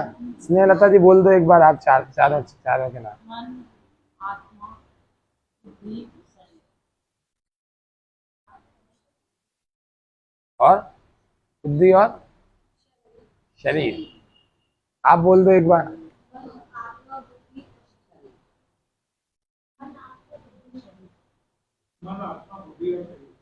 आप बोल दो। हो गए चार क्लियर। तो इसको अलग अलग करके देखेंगे। बोलो, आप बोलो। ठीक है। हाँ, और इसको अगर अपन, मैं थोड़ा और कम करके दिखा दूं आपको तीन में, तो और ज्यादा अच्छा याद हो जाएगा। मन, आत्मा और शरीर, और सरल हो गया। बुद्धि को हटा दिया, बुद्धि को अपन मन में ले लेते हैं। ठीक है। चित्त को भी मन में ले लेते हैं, तो मन में आ गया ये मन, शरीर और आत्मा, और सरल हो गया। शरीर जो दिख रहा है, मन जो दिख नहीं रहा, और आत्मा भी जो दिख नहीं रही, लेकिन उनके काम तो दिख रहे हैं। आज मेरा मन नहीं कर रहा, आज मेरा बहुत मन कर रहा है, ऐसे बोलते हैं ना अपन। आज मेरा मन पानी पताशे खाने का कर रहा है, आज मेरा मन बाहर खाना खाने का कर रहा है, आज मेरा मन 2 घंटे ध्यान करने का कर रहा है, आज मेरा मन सोने का कर रहा है, आज मेरा मन लॉन्ग ड्राइव का कर रहा है, ऐसे बोलते रहते ना। तो मन क्या है? मन के काम तो दिख ही रहे ना, वो दिखता थोड़ी है। मन कोई फिजिकल एग्जिस्टेंस वाली कोई चीज तो है नहीं जिसका रंग हो, छू सकते हो। आत्मा भी ऐसी चीज है कंचन जी, जिसका फिजिकल एग्जिस्टेंस नहीं है। आज तो आप तो आज सवाल उठा रहे हो, इससे पहले 500 1000 साल पहले लोगों ने बड़े बड़े वो कर लिए, पूरा एक बंद कर लिया कमरा, उसमें से कुछ भी एक चींटी भी बाहर नहीं जा सकती, ऐसी स्थिति वाला कर दिया। व्यक्ति मरा और उसके बाद आत्मा निकलने की कोई जगह भी नहीं थी, फिर भी उसकी आत्मा चली गई। नहीं नहीं, यही परमात्मा का यही विशेषता है कि कुछ चीजें दिखती नहीं है लेकिन वो बहुत शक्तिशाली होती है। अच्छा, एक आदमी क्या कर सकता है? सब कुछ कर सकता है। एक आदमी मानव जो है महामानव बन सकता है, बहुत कुछ कर सकता है। उसके अंदर शरीर की शक्ति भले लिमिटेड हो, लेकिन उसकी बुद्धि की शक्ति, आत्मा की शक्ति बहुत ज्यादा होती है, तो बहुत कुछ कर सकता है, बहुत कुछ, अच्छे से अच्छा। और एक आदमी बुरे से बुरा भी बहुत कुछ कर सकता है, बस उसको गोली मारने की जरूरत पड़ जाए कि ये अब दुनिया के लिए घातक हो रहा है, इसको मारना ही पड़ेगा। ऐसा भी, मतलब शैतान से शैतान भी बन सकता है एक इंसान, और देवता से देवता भी बन सकता है। पैर सीधे कर लो, अगर दिक्कत होगी आप आराम से कंफर्ट होके बैठ जाओ, परेशान होके मत बैठो, ठीक है। तो समस्या क्या आ रही है कि मनुष्य अपनी शक्ति को पहचान नहीं रहा। तो दूसरा यहाँ पर कह रहे हैं कि आवश्यकता क्या है ध्यान करने की? भैया अपनी शक्तियां पता लग जाएगी, इससे ज्यादा और क्या चाहिए? अभी क्या देख रहे हैं संसार में? क्या देख रहे हैं संसार में? यही देखा है, जितना चीजें दिख रही हैं बहुत सारी समृद्ध। अच्छा, इससे है जी आवश्यकता तो जो कोविड में चल रहा था ना वो थी, ये सारी इच्छाएं हैं, ध्यान रखना। आवश्यकता तो 5-10 हजार रुपए में घर चल जाता है सामान्य रूप से, अगर 2 सदस्य हैं, 1 या 2 सदस्य हो तो 10-1 हजार रुपए में लगभग घर चल जाता है। तो बहुत लंबा चौड़ा आवश्यकता नहीं है व्यक्ति की। क्या होती है? खाना पीना, कपड़े ओढ़ना, लाइट पानी के बिल, और मेरे हिसाब से दूध और सब्जियों का इनका खर्चा है। और क्या होता है? मनुष्य की इतनी सी आवश्यकता होती है। आवश्यक 2-5 एसेंशियल जो चीजें होती है वो आ जाए इस, और वो आसपास की 2-4 दुकानों से मिल जाती, तो बहुत लंबा चौड़ा मामला नहीं होता। बीमार हो जाता तो औषधियां हैं, ये है आवश्यकता। बाकी अपन जो भी एक्स्ट्रा कर रहे हैं ना, वो सारी की सारी हमारी इच्छाएं हैं। आवश्यकता तो बजरंग गढ़ पर बैठे हुए भिखारी की भी पूरी हो जाती हैं, और इच्छाएं अंबानी की भी पूरी नहीं होती। अंबानी की भी बहुत सारी इच्छाएं रिमेनिंग होंगी। वो सोचता होगा कि अब मैं और कुछ करूंगा तो ये वाली इच्छा पूरी कर लूँ, तो इच्छाएं नहीं। आवश्यकता, आप एसेंशियल कमोडिटीज को कैसे खत्म कर सकते हो? नेसेसिटी को कैसे खत्म कर सकते हो? तो यहाँ पर अभी आएगा अब परिगा का सिद्धांत। इच्छाएं आप जितनी उठाओगे उतना अशांत हो जाओगे, हैं? इच्छाएं पूरी नहीं होती। जितने आपके सपने हैं ना वो पूरे करो, लेकिन इच्छाएं तो हर दूसरे दिन बदल जाएगी। आज आपके पास हेलीकॉप्टर नहीं है, ठीक है ललिता जी, थोड़े दिन में भैया को बोलेंगे देख अपने पास खाली हेलीकॉप्टर नहीं है, वो उधर पैराडीजो में तू पार्क करना, जब हमें बाहर जाना होगा तो हेलीकॉप्टर में ले चलना, ठीक है। मैं आपको बी प्रैक्टिकल बता रहा हूँ, ठीक है। अब अपने पास 4 रुपए ज्यादा आ गए तो अपन बड़ी वाली इच्छा करेंगे, सीधी सीधी बात। तो मान लीजिए उदाहरण के लिए संगीता जी ने और ललिता जी ने घर के मर्दों को मजबूर करके हेलीकॉप्टर खरीदवा लिया। सच बता रहा हूँ, थोड़े दिन बाद इनका हेलीकॉप्टर का क्रेज खत्म हो जाएगा। सही बात है। बड़े से बड़ी चीज आप अनुभव, अजमेर में मेरे हिसाब से किसी के पास भी हेलीकॉप्टर नहीं होगा, तो मान लीजिए इनके पास हो जाता है तो थोड़े दिन के बाद इनका क्रेज खत्म हो जाएगा। 10, 15, 20, 50 बार बैठेंगे, फिर लगेगा अरे क्या कुछ नहीं, कोई विशेष बात नहीं, अब इसको बेच दो, अब प्राइवेट जेट लेंगे, वो थोड़ा और महंगा आता है। छोटा सा हवाई जहाज ले लिया, वो भी कुछ दिन बैठ गए, बोले जी अब बैठ गए, अब क्या है। अरे कौन सी बड़ी बात है कि सांसारिक सुख तो एक के बाद एक आपकी इच्छा बढ़ती चली जाएगी। अच्छा, स्विट्जरलैंड को अगर आप धरती का स्वर्ग कहते हो, वैसे तो कश्मीर है, मान लीजिए स्विट्जरलैंड को आप कहते हैं और कश्मीर भी घूम लिया, और भी संसार की 5, 7, 10 देश हैं ऐसे जो बहुत सुंदर है, बहुत ज्यादा। लेकिन मैं तो कहता हूँ भारत से ज्यादा सुंदर कुछ भी नहीं। लेकिन मान लेते हैं कि कुछ विदेशों में अच्छी सुंदरता है भी, आप उन 10 जगहों को देख लो, एक बार नहीं मैं कह रहा हूँ 10 बार देख लो, फिर आपकी इच्छा बंद हो जाएगी, खत्म हो जाएगी कि यार बहुत बार देख लिया, क्या करना, अब इससे बड़ा क्या, ये मन में सदा रहता है, इससे बढ़िया, इससे बड़ा, इससे ज्यादा अट्रैक्टिव क्या, वो कभी समाप्त नहीं होगा। अट्रैक्शन तो आंतरिक ढूंढो जो कि कभी समाप्त ही नहीं होता। वो तो आपकी दूसरे दिन के लिए फन मार करके इंतजार कर रही है नई इच्छा, उसका क्या करोगे, वो कभी समाप्त नहीं होंगी। ये इच्छाएं नाग के फन की तरह से, और हर समय आपको डसती जाती है और आपको घायल करती जाती है, क्योंकि जितनी इच्छाएं पूरी करेंगे उसमें आपके शरीर की शक्ति लगेगी कि नहीं लगेगी, है ना। 2 बटू थे, 2 ब्रह्मचारी थे, गुरुकुल से पढ़ के निकले, है ना, ध्यान से सुनना। उन दोनों को गुरु जी ने जाते जाते गीता दे दी, गीता को मद भगवत गीता दे दी। बोले जी इसको पढ़ना और आपके जीवन में कल्याण ही कल्याण हो जाए। ठीक है, अब दोनों बटू निकले, दोनों ब्रह्मचारी निकले गुरुकुल से। एक ने तो गीता को कपड़े में ला करके, पोथी में लाल कपड़ा जो गुरुजी ने दिया था उसको ला करके उसमें रख दिया, और एक गीता रोज पढ़ता था। तो वो विद्वान हो गया, आचार्य हो गया, विवाह उसने किया नहीं, उसको वैराग्य हो गया, अच्छा सन्यासी हो गया। मतलब जवानी में ब्रह्मचर्य के बाद ही सन्यास ले लिया, और खूब जगह उसकी बहुत सारे कार्यक्रम होने लग गए, लोगों को खूब फायदा पहुंचाने लग गया। वो व्यक्ति सब जगह धर्म का प्रचार करने लगा। गुरुकुल से बहुत सारे शास्त्र भी पढ़ के आया था वो धर्म का। और एक दूसरा भला आदमी जिसने रख दिया था पढ़ाई नहीं, थोड़े साल बाद वो लोग मिले, 15, 20, 25 साल बाद मिले। तो उसके कंधे पर 2 बच्चे थे, और एक के बिल्कुल साधु का रूप था और बड़ा विद्वान व्यक्ति था। तो दोनों में, अरे बोले तुम हो? बोले हाँ। अरे बड़े सालों बाद मिले। बोले ये दोनों बच्चे किसके बच्चे हैं? बोले गीता के बच्चे। बोले गीता के बच्चे? बोले ये कैसे? गीता तो गुरुजी ने दी थी। बोले हाँ। बोले वो तुमने पढ़ी इसलिए तुम ऐसे हो गए, और मैंने नहीं पढ़ी तो मैं ऐसा हो गया। तो बोले क्या, कैसे हो गए? अब ये बात बड़ी मजेदार है, वो सुनो। बोले वो गीता जो थी ना, उसमें क्या, मैंने उसको साफ सफाई करी नहीं, रोज उसको मेंटेन करना था, उसको देखा नहीं, तो फिर उसमें क्या खटमल लग गए उस कपड़े में, दीमक खटमल ऐसे लग गए। तो फिर उस कप और उसके खटमल के पीछे कुछ गंदगियां हो गई, तो चूहे भी आने लग गए। तो चूहों को मारने के लिए, चूहों को पकड़ने के लिए मैंने बिल्ली पाल ली। तो बिल्ली पाली तो बिल्ली को रोज दूध पिलाना पड़ता था, और वो दूध पिलाने के लिए मुझे साधन भी चाहिए, तो मैंने उसके लिए एक गाय पाली। अब गाय को रोज मेंटेन कौन करे, उसके लिए एक महिला रख ली। आदमी ढूंढा, मिला नहीं, लड़की रख ली। वो उस लड़की से प्यार हो गया, और उससे मैंने शादी कर ली, और शादी कर ली, उससे 2 बच्चे हो गए। वो गीता के बच्चे ये रहे। तो बोले उसका बोले नाम तो कुछ और है लड़की का, लेकिन वो गीता के से ही शुरू हुआ था मामला। जो चूहे आ गए उस कपड़े को कुतरने के लिए, उसके लिए मैंने बिल्ली रखी थी। बिल्ली के बाद बोले ये गीता के बच्चे हैं। बोले अगर मैं रोज पढ़ता होता तो सफाई होती रहती, और दिमाग की भी सफाई होती रहती, ये विषय वासना मेरे अंदर नहीं आती, और मैं भी तुम्हारी तरह वैरागी होता। और अगर मैं गृहस्थ भी होता तो कम से कम मैं संयमित गृहस्थ होता। ऐसे उल्टे पुल्टे विचार नहीं आते कि काम वाली के साथ ही शादी कर ली, मुझे ऐसे विचार नहीं आते। तो कुल मिला करके ये गीता के बच्चे हैं। तो दोनों में से ये सच्ची बात बता रहा हूँ।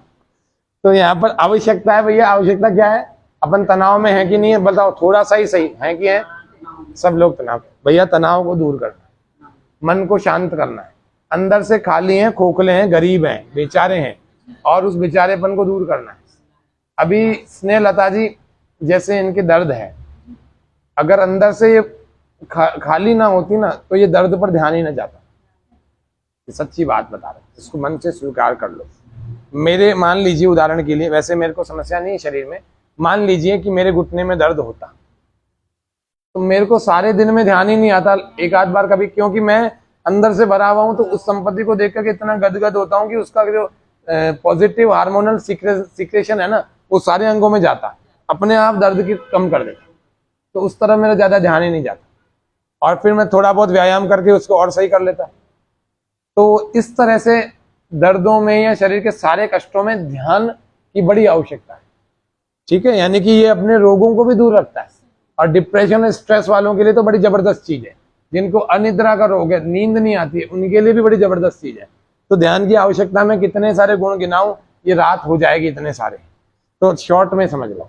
तीसरा, लाभ के लिए आवश्यक तत्व। तीसरा और लास्ट चीज देख लेते हैं कि अगर आपको ध्यान से लाभ उठाना है, इतने सारे लाभ अभी गिनाए, वो अगर सारे उठाने हैं तो आपको 10 नियमों का पालन करना पड़ेगा। 10 नहीं तो एटलीस्ट कम से कम 5 तो करना ही पड़ेगा। आप जितना जितना पालन करोगे उतना उतना फायदा, पूरा करोगे पूरा फायदा, बिल्कुल नहीं करोगे तो बाकी आप टाइम वेस्ट कर रहे हो, आंखें बंद करके रोज टाइम ही वेस्ट कर रहे हो। इससे तो दूसरा काम कर लो। अगर इन 5 का नहीं पालन कर रहे हैं तो वो कौन से नियम है? अहिंसा। देखो आप 5 चीजें हैं, एक इसमें अ लगा हुआ है, इसको छोड़ के इसमें अ लगा हुआ है, इसको छोड़ के इसमें अ लगा। अ लगते ही क्या होता है? विलोम शब्द होता है ना, अहिंसा। हिंसा का मतलब होता है हिंसा करना, क्रूअल्टी करना, अंग्रेजी भाषा में बोलो तो। है ना। और अहिंसा, अहिंसा का पालन करना है।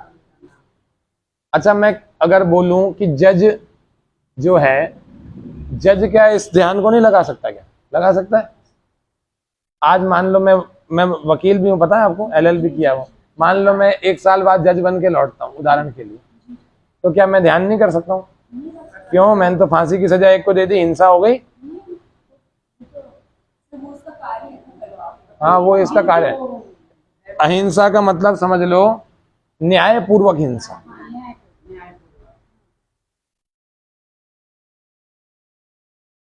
इसको और क्लियर कर देना, नहीं तो गांधी जी की तरह नुकसान हो जाएगा।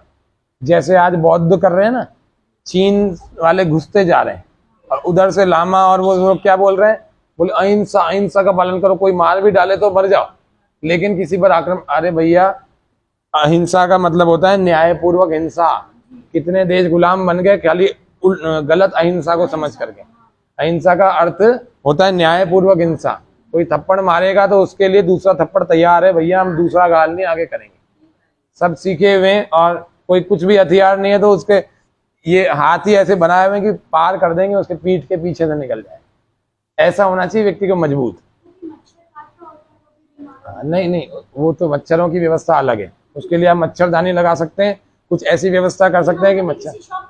हाँ हाँ, मारना उपाय नहीं है, मारने से पाप तो लगेगा, तय बात है, उससे बच नहीं सकते। क्योंकि अगर दूसरा कोई उपाय नहीं होता ना, तब तो आपको पाप नहीं लगता मारने से, लेकिन मच्छरों को भगाने के 50 उपाय हो सकते हैं। नहीं करना चाहिए, ये आदत में आ गया है, इससे पाप कोश आपका, अपना पाप कोश बढ़ता जा रहा है ना। इसके लिए क्या होता है, नीम का तेल होता है, उसका दीपक जला सकते हैं, इसके लिए स्वयं नीम का तेल लगा सकते हैं। इसके लिए एक स्वामी जी ने एक मच्छरों को भगाने के कुछ प्राकृतिक नेचुरल ऑयल्स बना रखे, उसका केमिकल है, नेचुरल केमिकल है, नुकसान नहीं करता, उसको आप लगा सकते हैं, मच्छर नहीं काटेंगे। और है ना, हाँ नहीं, पाप लगेगा, रैकेट से मारने से पाप लगेगा जी, है ना। कौन सी मीरा जी? बीना जी, हाँ ठीक है। तो मच्छरों को मारने के अलावा अगर कोई विकल्प नहीं होता ना, तब तो पाप लगता। तो इसीलिए मच्छरों को मारना कोई अकलमंदी का काम नहीं है, पाप ही लगेगा। हाँ, लेकिन जज का काम है उस दुष्ट को सजा देना, वो तो न्यायपूर्वक हिंसा करे। वो तो देखो हिंसा रही है, उसको फांसी लगाई जाएगी, लेकिन वो हिंसा न्यायपूर्वक है। वो नहीं करेगा तो पाप को बढ़ावा मिलेगा और वो अपनी कर्तव्यों से चूक जाएगा। बल्कि वो तो अगर अपना कर्तव्य सही तरह से पालन कर रहा है ना, वो अगर रिश्वत खा करके अगर उसको सजा नहीं दे रहा, तो फिर वो बड़ा नुकसान हो जाएगा, उसको पाप लगेगा फिर। क्लियर है? तो ये हो गया, अहिंसा का हमें पालन करना है। मन, वचन और कर्म से किसी को दुख न देने की भावना करना अहिंसा कहलाता है। ठीक है? इसका एक फल होता है, इसका फल ये होता है कि आपके आसपास में रहने, जो अहिंसक व्यक्ति है, पूरी ईमानदारी से पालन करना, निष्ठा से पालन करना, उसके आसपास में रहने वाले व्यक्ति भी अहिंसक हो जाते हैं, दया भाव वाले हो जाते हैं, वैर भाव को त्याग देते हैं। जैसे उदाहरण बता रहा हूँ, ऋषियों के आश्रम होते थे, उनके पास में सरोवर भी कईयों के होता था, और नहीं भी होता था तो ऋषियों के आश्रम के बाहर हिरण भी वहीं पर चरते थे और शेर भी चरते थे। और शेर हिरण को नहीं खाता था, जंगल में जाकर शिकार करते होंगे अलग बात है, लेकिन ऋषि के आश्रम के उसके अहिंसा का तप का प्रभाव इतना ज्यादा था कि वहां पर तो हिंसक पशु भी अहिंसक हो जाते, उनके मन भी बदल जाता था। तो ये उदाहरण है, उपनिषदों में कईयों में दिए हुए हैं, आप अगर ढंग से सुनोगे ना, जानोगे, पढ़ोगे तो पता लग जाएगा। तो अहिंसा इतनी जबरदस्त चीज है, इसीलिए अहिंसा का हमें पालन करना चाहिए। किसी को वाणी से भी किसी की हिंसा नहीं करनी चाहिए। मैंने कुछ बोला, मैंने कुछ किया तो सही, नहीं मारा तो नहीं उसको, लेकिन मैंने इतने कटु शब्द, इतने गंदे शब्द बोल दिए कि वो दूसरी बार मेरी शक्ल भी नहीं देखना चाहती। वो कहती इससे घटिया आदमी कोई नहीं है, मैं तो दोबारा इसके पास जाऊंगी नहीं, इसका कितना ही फोन आ जाए। ये हिंसा नहीं है क्या? उसने क्योंकि देखो, हाँ, वाणी से निकले तीर बड़े जोरदार होते हैं और वो ऐसे चुभते हैं कि आप उसको ले नहीं सकते। और ये शब्द तीर है, शब्द तीर, इसको शब्दवेदी बाण कहते हैं। तो भैया वो भी हिंसा होती है अगर गलत बोला।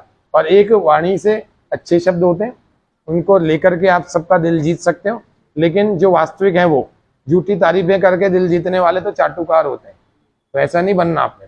जो यथार्थ है, जैसे मान लीजिए शिविर में हमें दीप्ति जी का, आशीष जी का और भारती जी का और कोमल जी का काम बहुत पसंद आया, तो हमें इनको बोलना चाहिए कि आपका कार्य वास्तव में प्रशंसनीय था, मैं आपके कार्य की प्रशंसा करता हूँ, आप वास्तव में अच्छा काम करते हैं। देखो मैं निःशुल्क सेवाएं दे सकता हूँ, अब ये थेरेपिस्ट आए बेचारे, इनको तो कुछ तो पारिश्रमिक ज़्यादा नहीं तो कम से कम तो देना चाहिए, इसीलिए आप लोगों से फीस ली थी, आपको बता दें। मैं तो लगभग सारे शिविर निःशुल्क ही रखता हूँ। फीस लेने का आपका मंतव्य यही था कि ये सारे सामान जो है ना किराए पर नहीं आए, इनको एक तो खरीदा है, और जो बचा हुआ था वो इनको भी पारिश्रमिक देना है, क्योंकि इनको मैं, आपको तो लगता था 2 घंटे का शिविर है, मैं इनके रोज 8 घंटे लेता था, 12 बजे बुला लेता था और रात को 8 बजे, 8:30 बजे, कई बार 9 भी बज जाते थे, 9 बजे भी छोड़ देते हैं जी, 9:30 गए उस दिन। तो मैं ये बता रहा हूँ, दिखने में 2-2.5 घंटे का शिविर था, लेकिन इनको अब मैं बिल्कुल नहीं दूं, बिल्कुल खराब लगता है। तो इसीलिए मैं आप लोगों से फीस रखने का उद्देश्य ये था कि कम से कम नॉमिनल तो इनको देवें कि इनको लगे कि सर ने बिल्कुल खाली नहीं छोड़ा।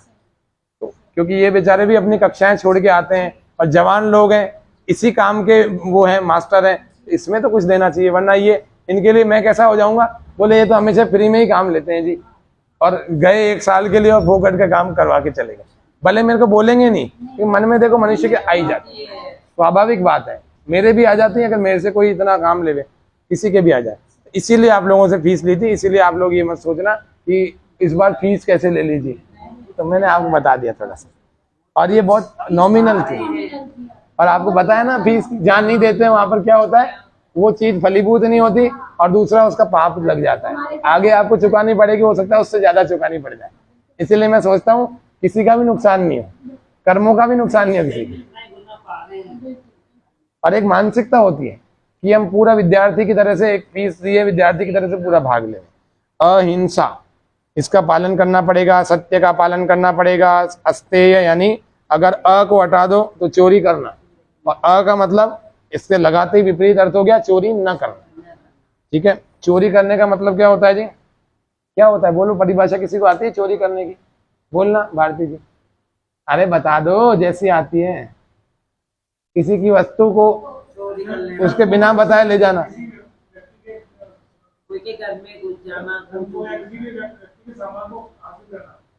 मैं तो आपके घर में घुसा भी नहीं, आपने उधर देखा मोबाइल लेके मैं निकल लिया, चोरी है कि नहीं है, तो घर में कहाँ घुसा है, आजकल तो ऑनलाइन चोरी हो जाती है, ऑनलाइन चोरी हो जाती है। तो परिभाषा समझ लो, देखो एक बड़ी परिभाषा समझ लो, उसमें सब आ जाएगा, आपके मन में जितनी जितनी परिभाषा है ना सब आ जाएगा। अनधिकार चेष्टा, जिस चीज पर हमारा अधिकार नहीं है उसको प्राप्त करने की चेष्टा करना और उसको फिर प्राप्त कर लेना, वह चोरी कहलाती है।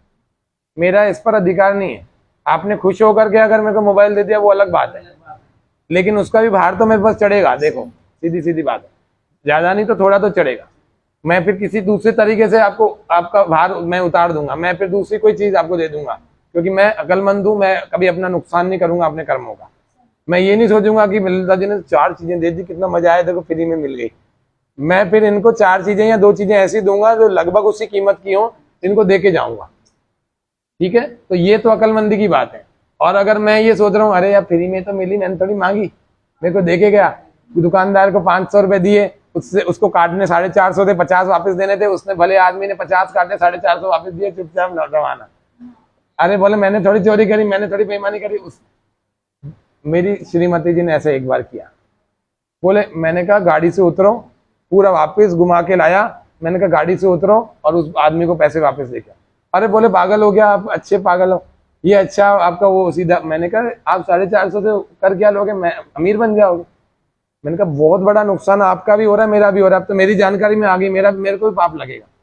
और मैंने कहा उसका तो कुछ नहीं गया, वो तो 2 दिन में फिर कमा लेगा, 1 दिन में। मैंने कहा जाओ वापस दे के आओ, बड़ा ऐसा मन बना के गई और दे के आई।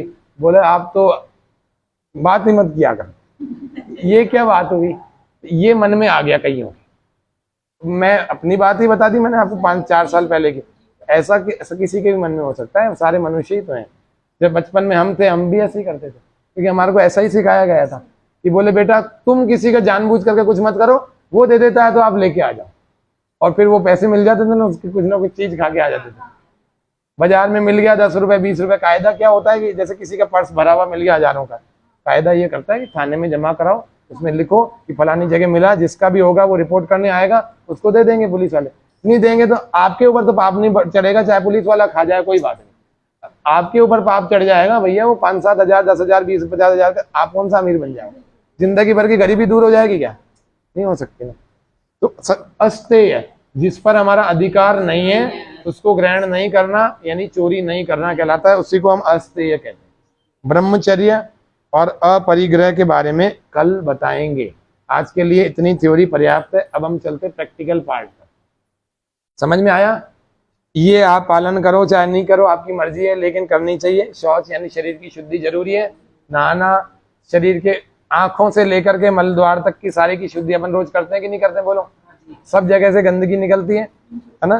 तो शौच, हमें शरीर को शुद्ध रखना, साफ सुथरा। फिर नहाते भी हैं, त्वचा की भी शुद्धि करते हैं, है ना। महर्षि मनु बड़ा सुंदर सा वाक्य कहते हैं, वो कहते हैं अद्भिर्गात्राणि शुद्ध्यन्ति मनः सत्येन शुद्ध्यति विद्या तपोभ्याम भूतात्मा बुद्धिर्ज्ञानेन शुद्ध्यति। वो कहते हैं अद्भिर्गात्राणि शुद्ध्यन्ति। अद्भि का मतलब होता है पानी, जल, है ना। जल से किसकी शुद्धि होती है? गात्र की, कपड़ों की, चमड़े की, है ना। ये सब किससे शुद्ध होते हैं? जल से। पानी से ज्यादा बड़ी शुद्ध चीज कोई है? और पानी इतना भेदभाव को दूर करता है कि अरबपति व्यक्ति भी हो और कोई बिल्कुल भिखारी भी हो, सब लोग शुद्धि किससे करते हैं? जल से। कोई घी से या दूध से करते देखा? आपने किसी अमीर आदमी को रोज दूध की बाल्टियों से नहाते देखा? और अगर किसी को बोल दिया जाए नहाओ तो उसमें पानी मिला देंगे और फिर नहाएंगे। इतना महंगा है दूध? नहीं है ना, इतना महंगा थोड़ी है। एक बाल्टी तो अपन दूध से नहा ही सकते। नहाना चाहिए। प्राकृतिक चिकित्सा में मैं बताना भूल गया, आप लोगों को दूध से, छाछ से नहाना चाहिए, है ना। हाँ, उसके बाद पानी से नहा लेना, उसमें क्या है। दूध से, छाछ से नहा के आधा घंटा धूप में बैठ जाओ, वैसे बैठ जाओ, और उसके बाद आधे घंटे बाद पानी से नहा लो, चिकनाई दूर। हाँ, हो गया। कर सकते हैं। ठीक है। अब यहाँ पर अभी क्या बात कर रहे थे जी? अद्भिर्गात्राणि शुद्ध्यन्ति, है ना। अद्भिर्गात्राणि शुद्ध्यन्ति यानी जल के द्वारा गात्रों की यानी बाहरी चीजों की शुद्धि होती है। कपड़ों की, बर्तनों की, चमड़े की, सबकी हो जाती है। जो जो चीजें आंखों से दिख रही हैं उसकी शुद्धि किससे कर सकते हैं? पानी से, जल से। अद्भिर्गात्राणि। मनः सत्येन शुद्ध्यति, मन की शुद्धि किससे होती है? सत्य, बोलने से। केवल बोलने से नहीं, सत्य का पालन करने से होती है। अब संगीता जी को ये पता लग गया कि 5 बजे उठने वाले का दिमाग बहुत तेज रहता है, 5 बजे उठने वाले का शरीर बहुत अच्छा रहता है, 5 बजे उठने वाला दूसरे लोगों से कम बीमार पड़ता है, 5 बजे उठने वाले का पेट बड़ा अच्छा रहता है, 5 बजे उठने वालों की याददाश्त बड़ी अच्छी रहती है, 5 बजे उठने वाला ध्यान बड़ा अच्छा कर सकता है। सत्य पता लग गया ना? ठीक है। अब ये 5 बजे नहीं उठ रही हैं तो सत्य का पालन नहीं हुआ ना। ठीक है। केवल ये तो उदाहरण बताया, जैसे ये सब पर घट सकता है, मेरे ऊपर, सब पर। तो सत्य का पालन करना चाहिए। सत्य का पालन का मतलब केवल सच बोलना नहीं होता, सत्य का पालन, सच्ची बात पता लग जाए ऋषियों की, उस पर चलना शुरू कर देना चाहिए, उसको कहते हैं सत्य का पालन। ठीक है।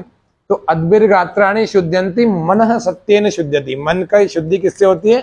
सत्य से होती है।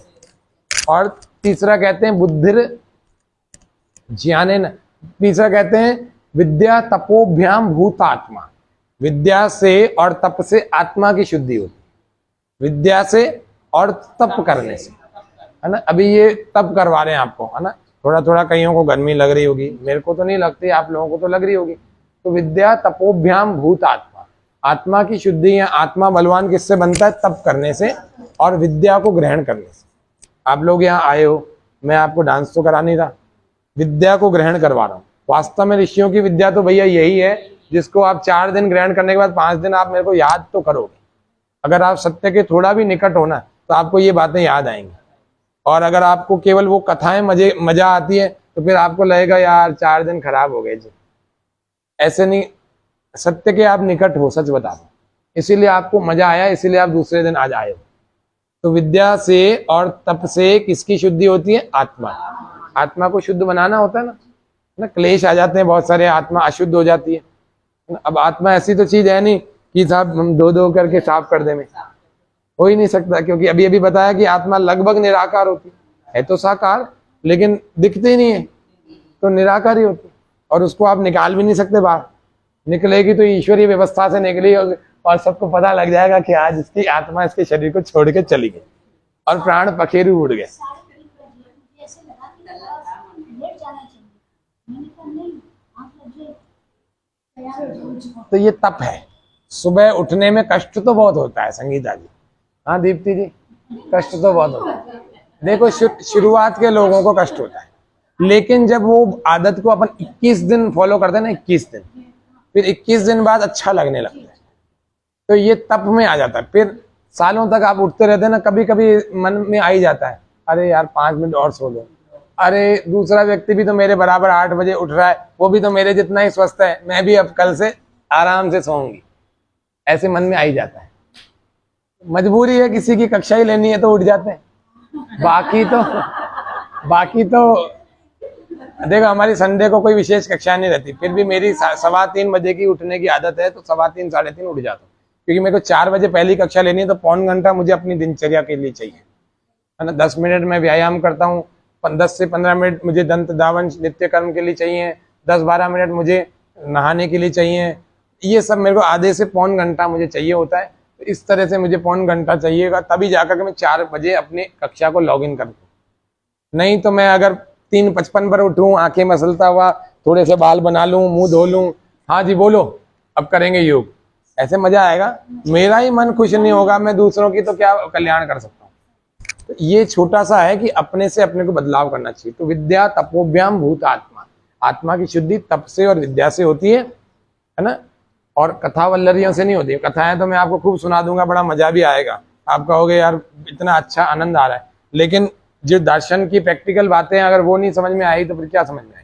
आपकी बुद्धि को, आपकी अंतरात्मा को झकझोड़ा नहीं जिन बातों ने, फिर तो कोई आदमी कथाएं तो बचपन से खूब सुनी, आपने भी सुनी, हमने भी सुनी, मैंने भी खूब सुनी है। मैं भी खूब सारे बाबाओं के चक्कर में, बहुत सारे गुरुओं के चक्कर में पढ़ा, बहुत मुश्किलों से जाकर के एक गुरुकुल की विद्या हाथ लगी, तो पता लगा भैया धर्म क्या है।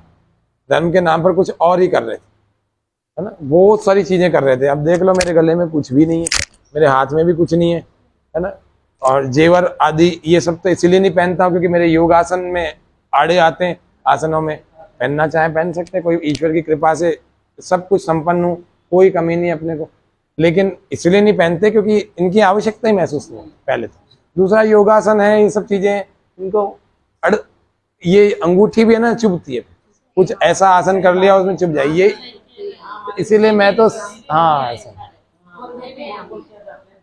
बिल्कुल। तो और उससे अपना वैल्यू कम तो नहीं हुई कि साहब गुरुजी को तो चेन नहीं है, ये शायद अमीर नहीं है, इनके क्लास में नहीं जाएंगे, ऐसा होता है। उनके पास जो संपत्ति है उसके लिए आते हैं, हाँ ऐसा कुछ सोच लेते हैं। तो ऐसी संपत्ति अपने पास भी होनी चाहिए ना, आप लोगों को इकट्ठी करनी चाहिए, और उसी के लिए आपको इकट्ठा किया है। मेरे को अगर भीड़ को इकट्ठा करना होता ना, सच बता रहा हूँ, 2-2, 5-5 हजार लोगों के मैं लगा सकता हूँ, कोई बहुत बड़ा काम नहीं मेरे लिए, कितने ही लगा सकता हूँ। लेकिन मैं सोचता हूँ जो वास्तव में जानने के इच्छुक हैं, केवल कथा वल्लरियों के चक्कर में नहीं पड़ते हैं, उन्हीं लोगों को, क्योंकि आप सोचो दूध आपका 10 किलो आप लाओगे, कितना घी निकालोगे देवेंद्र जी, कितना घी निकल जाता है 10 किलो में से?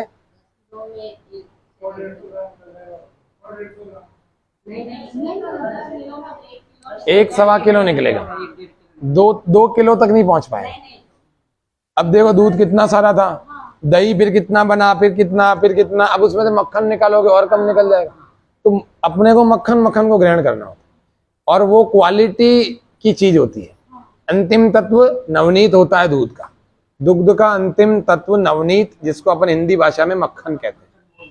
तो नवनीत तक अपने को पहुंचना है, और नवनीत कितना होता है? थोड़ा सा, और वो थोड़ा सा ही जो है ना अपने को मिल जाए ना, तो उस थोड़े से ही अपना कल्याण हो जाता है। उसके लिए अलग अलग तीर्थों धामों में भटकने की जरूरत नहीं भैया, परमात्मा ने सब कुछ दे रखा है। आप आंखें बंद करो, अंदर में उतरो, देखो, ऐसा प्रफुल्लित हो जाओगे कि संसार की कोई चीज आपको खुशी दे ही नहीं सकती। वो ग्रंथों में कहते हैं, शास्त्रों में, कि संसार के सारे सुख, इस संसार के जितने भी सुख है ना, वो सारे सुख इस अध्यात्म के सुख के आगे 1% भी नहीं है। अब मैं तो कह रहा हूं 1% के 10% मान लेते हैं, लेकिन 10% कितने थोड़े हैं, यहाँ तो 100% मिल रहा है, और वो भी बिना कोई खर्चा किए मिल रहा है। जीरो बजट में मिल रहा है। यहाँ कहते हैं बुद्धि विद्या तपोभ्याम भूत आत्मा, और अंत में कहते हैं बुद्धिर ज्ञानेन शुद्ध्यति। बुद्धि किससे शुद्ध होती है? ज्ञान से, प्रॉपर नॉलेज से। नॉलेज तो संसार में बहुत सारा है, उल्टा पुल्टा भी खूब सारा है, लेकिन प्रॉपर नॉलेज, सही नॉलेज होना चाहिए। उस सही नॉलेज को ही ऋषियों ने योग दर्शन और अलग अलग सांख्य दर्शन आदि ग्रंथों में बताया हुआ है, और उसी को प्राप्त करेंगे तो हमारा कल्याण होगा, उसी से हमारी बुद्धि की शुद्धि होगी। और बुद्धि की शुद्धि होनी चाहिए कि नहीं होनी चाहिए? होनी चाहिए, और उसी से कल्याण होगा। क्योंकि मैंने 4 तत्व पहले बताए थे, आत्मा, शरीर, मन और बुद्धि। अब मन को अपन बुद्धि को एक साथ लेके चल रहे हैं, तो मन, आत्मा और शरीर। सच्चिदानंद को और पूरा कर देते हैं, तो सत्य यानी है, आत्मा, परमात्मा, प्रकृति तीनों ही है। चित्त यानी इनमें चेतनता किसमें है? आत्मा में और परमात्मा में। प्रकृति में है क्या चेतनता? नहीं है ना। इसको तो अपन उठाते हैं, चेतन अपने आप तो नहीं उठ सकते। तो चित्त कितनी है? 2 है। चित्त में मतलब चित्त का गुण किनमें? 2 में है। और तीसरा आनंद, वो किसमें? प्रकृति में कोई आनंद नहीं, ठीक है। और आत्मा में भी कोई आनंद नहीं। किसमें आनंद है? परमात्मा में। हाँ, लेकिन हम आत्मा और परमात्मा, क्योंकि देखो इतनी बारीक है कंचन जी आत्मा, और उसके भी अंदर परमात्मा बसा हुआ, उसके भी अंदर। आप सोचो कितना सूक्ष्म होगा, और विराट कितना होगा, पूरे संसार में बसा हुआ है। अपने अमेरिका जाने से पहले वो वहां पर बैठा हुआ है, पहले ही। दिख नहीं रहा अलग बात है, लेकिन वहां पहले ही है।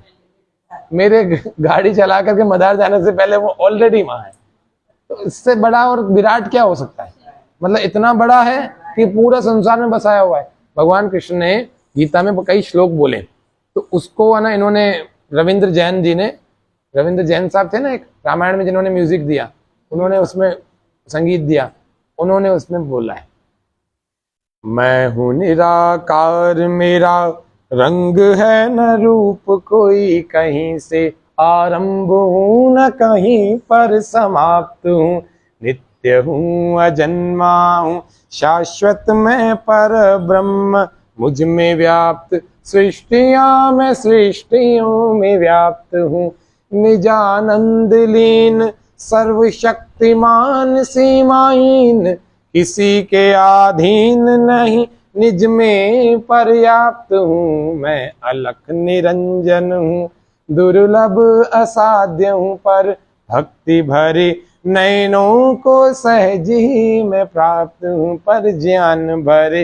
हृदयों को सहज ही मैं प्राप्त हूँ, पर योगाभ्यासी व्यक्तियों को सहज ही मैं प्राप्त हूँ, मैं हूँ निराकार, मैं हूँ निराकार, मैं हूँ निराकार।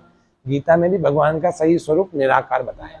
वो कहते हैं निराकार हूँ मूलतः, हूँ मैं ही साकार, दर्शन देता भक्त को उसकी भावना के अनुरूप। उसकी जैसी भावना है ना, वैसा वैसा उसको दर्शन मिलता है। कोई तो हाथी की पूंछ देख लेता है, वो कहता है भगवान तो ऐसा है। कोई हाथी के 2 पैर पीछे वाले देख लेता है, भगवान तो इतना है। और किसी ने विराट हाथी देख लिया, और विराट पूरा हाथी देखते ही ध्यान में है और कुछ नहीं। आप भगवान कृष्ण का जितने भी रूप देखोगे ना चित्रों में, ज्यादातर वो सारे ध्यान में दिखेंगे। शिव जी के आप जितने भी स्वरूप देख लो वो ध्यान में दिखेंगे, भस्म को रमाए हुए, गले में नाग डाले हुए, और यहाँ चंद्रमा और जटाजूट वाले, और कैसे शमशान की राख को लगा करके और ध्यान में दिखेंगे। यानी कितनी अच्छी स्थिति है अपनी, सबसे मनुष्य की स्थिति कितनी बढ़िया, वो ध्यान की ही हो सकती है। आप अपना ही फोटो कभी ऐसे ध्यान की स्थिति में और प्रसन्न मुद्रा में खींच के और फिर उसको देखना, बड़ा अच्छा लगेगा ना। और कुछ भी कर लो, कठिन से कठिन आसन, उससे सबसे बढ़िया आपको ध्यान वाला फोटो लगेगा। ये पक्की बात बता रहा हूँ, सुनने में अच्छा लग रहा है ना, तो ये आपको फोटो क्लिक करके देखना बड़ा अच्छा लगेगा। कुछ लोग लगा के रखते हैं अपना फोटो, या किसी संत महात्माओं के फोटो ध्यान वाली मुद्रा के लगा के रखते हैं अपने घरों में, पॉजिटिव लगता है, अच्छा लगता है। तो कल हमने एक शिथिलीकरण की क्रिया को किया था। सच्चिदानंद क्लियर हो गया, जो लोगों का कल नहीं हुआ था उनका भी याद हो गया। सच्चिदानंद भगवान का नाम है, क्योंकि वो सत्य भी है, चित्त भी है और आनंद भी है उसमें, इसीलिए उसको सच्चिदानंद बोला जाता है। और दूसरा, आत्मा क्या है? सच्चित है और चेतनता वाली। और प्रकृति क्या है? केवल सत्य है। तो इसीलिए हमें प्रकृति की उपासना नहीं करनी, इसीलिए हमें आत्मा की उपासना नहीं करनी, हमें किसकी उपासना करनी? परमात्मा की करनी। आत्मा की उपासना मतलब कोई गुरु लोग कह देते हैं ना कि मैं ही भगवान हूँ, तो गुरु जी का ही ध्यान करो। वो शिव कृपा में नाम नहीं बता रहा हूँ जी, नाम बताऊंगा तो फिर आप लोगों के मन में ठेस लगेगी। कुछ गुरु लोग होते हैं, कुछ गुरु लोग क्या करते हैं, देखो वो कहते हैं कि देखो ऐसा है, गुरु गोविंद दो खड़े काके लागू पाओ, बलिहारी गुरु आपने गोविंद, ये बनाए हुए हैं गुरुओं के, ये शास्त्र का कुछ भी नहीं है इसमें। गुरु और एक है गुरु ब्रह्मा गुरु विष्णु, ये भी गुरुओं ने अपनी खुद की महिमा मंडन के लिए बनाया हुआ है। ये इसीलिए बनाए हुए हैं क्योंकि उनको फिर कौन पूजेगा?